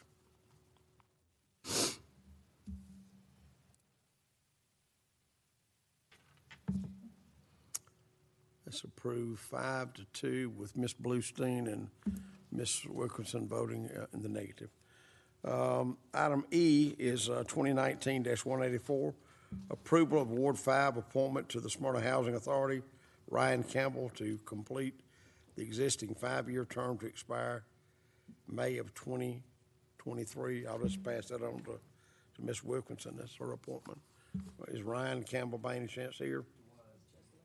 Oh, he waited all this time. 5 years, 2023, okay. Ms. Wilkinson. Okay, at this time, I would like to Move to approve item 6E 2019-184, approval of the Ward 5 appointment to the Smyrna Housing Authority, Ryan Campbell, to complete the existing 5-year term to expire May 2023. Motion second. Any discussion? All those in favor of the motion?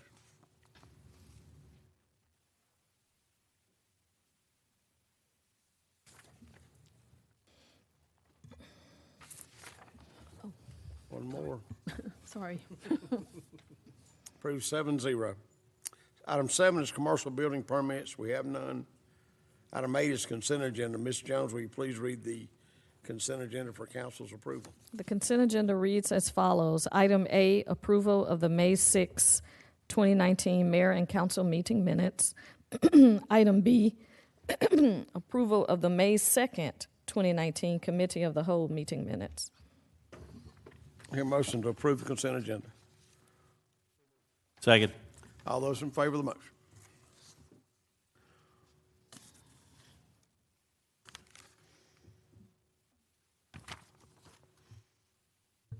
It's approved 7-0. Committee reports, we'll start tonight with Mr. Derek Norton. Thank you, Mr. Mayor. Just wanted to thank the residents of Argyle Estates for attending the neighborhood meeting last Thursday. Wanted to make an announcement that this Thursday at 7 o'clock at the fire station number 3, I'll be having a ward meeting. Hope to see everybody there. And then on Monday, on Memorial Day, I'll be at Galleria Manor at 6 p.m. Looking forward to seeing everybody. With that, I yield.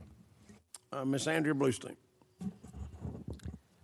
I hope each of you have a very nice Memorial Day, and if you're in town, you might want to come to our Memorial Day ceremony on that Monday. Is it 8:30 or 9? It's around 9 o'clock. I'm not sure what time. But if you haven't been before, try to come. Thank you. I'm finished. Ms. Marilyn Blackburn. Thank you, Mayor. I would like to say congratulations once again to our Campbell High School track stars, our rock stars out there, ladies. Congrats, and keep it moving. And then also congratulations to our Smyrna Citizens Academy individuals who graduated tonight. Thank them for being part of that, and I really do hope that they'll continue to be involved in our community as well. I also attended the KSB garden tour over the weekend, and or Saturday. Was it Saturday? Saturday, yes. And it was absolutely beautiful. I truly enjoyed visiting with the residents of the gardens and learning a lot about some of the gardens that were actually, they call them table to farm. Farm to table is what they had. So that was really cool.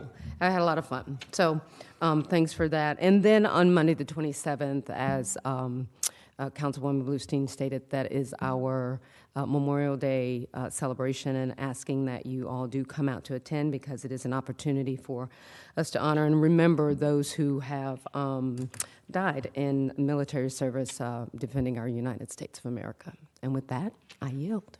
Mr. Corky Welch. Mr. Mayor, I just want to wish everybody a safe Memorial Day weekend. Please come out and visit with us if you have a chance. With that, I yield. Ms. Susan Wilkinson. Yes, I have a couple of announcements to make. Mary Moore has asked that I make some announcements for the library. The summer reading program has started, and it's at the Smyrna Library's annual reading program starting this Friday, May 24th. Rising kindergartners through 12th graders may register for the Reading Incentive Program at the Youth Services Desk on the first floor starting Friday. You can pick up a calendar of events, a make and take craft, and a coupon for free food at a local business. Adults also qualify for reading incentive prizes. A drawing will be held every 2 weeks for adult readers. Fill out an entry form at the front desk on the first floor every time you read a new book. No registration is necessary.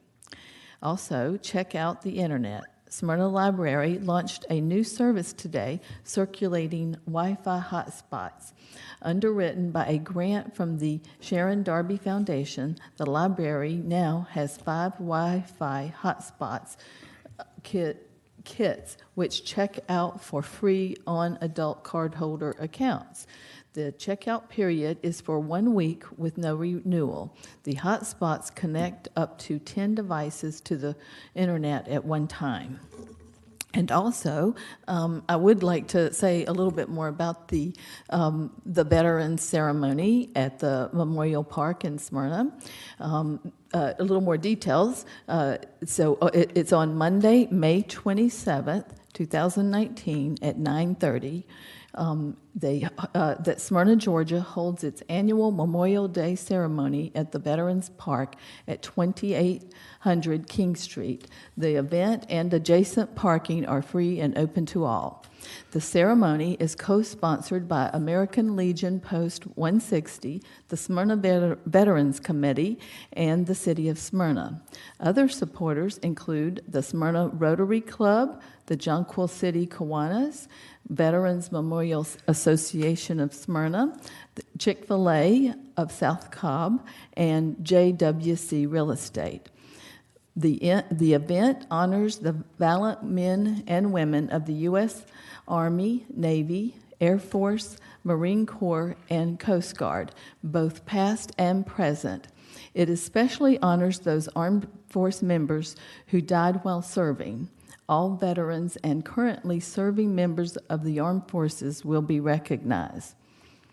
The ceremony commemorates the 100th anniversary of both the Treaty of Versailles and the founding of the American Legion. The Treaty of Versailles formalized the end of World War I, but to many, it set the uneasy foundation of an even greater conflict starting just 20 years and 3 months later, World War II. Let's see. I believe that is all that I have to announce, so I hope y'all can make it. Thank you. Mr. Tim Gould. Thank you, Mr. Mayor. A couple of things. On June 4th at the Community Center, the UGA, Cobb County Extension, is going to host a radon awareness workshop. So the speaker is Derek Cooper. He's a UGA radon educator. He'll discuss what is radon, how it causes lung cancer, and what you can do about it. No cost to attend, so feel free to come out on June 4th, 6:30 to 7:30 at the Community Center. We'd be remiss to not acknowledge what today is. It is Ken Sudra's last City Council meeting, and we saved an extra long one for his last one. And there's also Ashley's last City Council meeting. This is y'all's farewell. We saved a good one. So Ken is retiring after 12 years with the city and 42 years in the business. He's been a great asset to the city, led community development with professionalism, expertise, and very strong leadership. So Ken, you'll be missed tremendously. So a big thanks to you, to your family, for sharing you with us for the last bunch of years. It's a long drive for you back and forth to home every day. So we really appreciate all the hard work that you've committed to the city and everything that you've done for us. So, thank you, Ken. So. Ron Fennell. Thank you, Mr. Mayor. I want to echo the same. Ken Sutter has been a backbone for the last 12.5 years of the city of Smyrna's efforts. And as we have grown and been widely recognized as doing it right, so thank you and your team for what you've done on behalf of the city of Smyrna and the residents here. Ashley, we're going to miss you too. Thank you for being here as long. You're just down the street, so we're going to call on you for your expertise. She'll be right at 6 months. I'll give you 6 months. She'll be right back here. Ken, you've earned your retirement. We're going to miss you. Make sure we have your email because we do want to harass you from time to time and give you reminders of what you're missing, like 10 o'clock meetings. And let you know what happens with the wall. I also want to acknowledge our finance team and the staff for miraculous under-the-wire presentations every time, coming in with all these numbers and an awful lot of work that the staff and the team put into the document that you heard about and saw today. And we'll pass that budget. There will be some tweaks between now and the final end of the road, But thank the team and Christian for the work they've done to get us to this point. And I want to congratulate Jared on his newest member of his family. Exciting stuff. I did want to take a personal note to acknowledge support that everybody gave us for Whitfield Academy playing in the state soccer tournament. We came in second, sadly, but that's second in the whole state for the year. We're proud of them. They're going to be back next time. School's out this Friday for our school and several others. So as summer approaches, please be careful, watch the roadways, and know that the kids are out there. Just be safe. And that concludes my report, Mr. Mayor. Ms. Jones, you have anything? Yes, I wanted to remind the public that city offices will be closed on Monday, May 27th, in observance of Memorial Day. I, too, want to thank Ken for his service to the city of Smyrna. He has definitely served with professionalism. I have learned a lot from him in this role, and I look forward to all the great things that he's going to be doing in his retirement life. And I want to thank Ashley for her almost 2 years of being here with us as our management fellow. She's done a really, really good job, and I'm looking forward to the great things that she's going to be doing at the City of Powder Springs. And I want to welcome our new management fellow, Landon O'Neill. Can you raise your hand? Landon started with us today. He graduated on May 3rd from the University of Tennessee at Chattanooga, so we welcome him to the team. Are you coming back tomorrow? Please come back tomorrow. Mr. Scott Andrews. Just the same thing, Mayor. Ken, thank you. I've learned a lot from you. Ashley, you were here super late, 3 nights a week, so we couldn't do a lot of these programs and things without you, so thank you for your contributions. Landon, I hope you brought your sleeping bag, sir. This is how we roll here in Smyrna. Thank you and welcome to the team. Scott Cochran. Yeah, same sentiment, both to Ashley and Ken. Ashley, I wish you well in Powder Springs.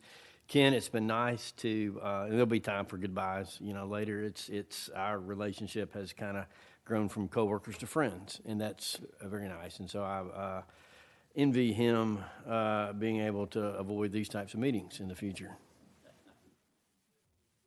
Yep. Tina, you have anything? Tina is our deputy city clerk, and first night she's done this all by yourself, isn't it? Who me? I just want to thank Ken Sudreth for his 12 years of dedicated service during a period of time when we needed someone like Ken, and I appreciate all that you've done for our community, and probably mostly getting Rusty Martin ready, and getting him in a position where you can leave and Rusty can, at least till we find another director, he can take over, and I've got confidence he's going to do that. Ashley, good luck in Powder Springs. You're a good kid, and we wish you both well. So let's see. We do not have a show cause hearing. We got 3 people signed up for citizen input. This is late. 10:15 is as late as we've had in a long time. Alec Backery, 3459 Shawnee Trail. Comments? Is he still here? Laura, as yours, 2344 Old Spring Road, Smyrna. Comments? I'd have to go to bed, but good evening, everyone. As you may or may not know, I live over in Ward 5, and affordable housing is a big concern for me. We're starting to see infill housing in a neighborhood where the houses are generally valued at around $120,000 to $175,000. We just had a home where they added a second story, and now that home's selling for approximately $450,000 in the middle of a neighborhood full of bungalow homes. So my question to you is, are there any plans to preserve an area of the city for affordable housing? The median income of Smyrna residents used to be around $70,000. Now, of course, with all the new residents we have who've purchased very expensive, very nice homes, I'm sure that that's gone up. But you still have a need, especially for senior citizens, single parents, and just working folks, the people that work at the grocery store, at the restaurants. Our teachers drive in from Ackworth and Mapleton and everywhere else. None of my kids' teachers can afford to live in Smyrna. Police officers, with what they make, how can they afford to live in Smyrna? My hope is that when you're approving developments and when you're considering plans for the city and future growth, that you'll just carve out a little corner for those of us who maybe can't afford a $300,000 or $400,000 home. And that's really all I have to say is just keep us in mind, please. So that's it. Thank you. Skylar Atkins, 1302 Countryside Place, Smyrna, Georgia. He was here for ordinance 2019-11. He's not here. All right, that concludes citizens' input. If there's no other business to be brought before this body, I declare this meeting adjourned at 10:17.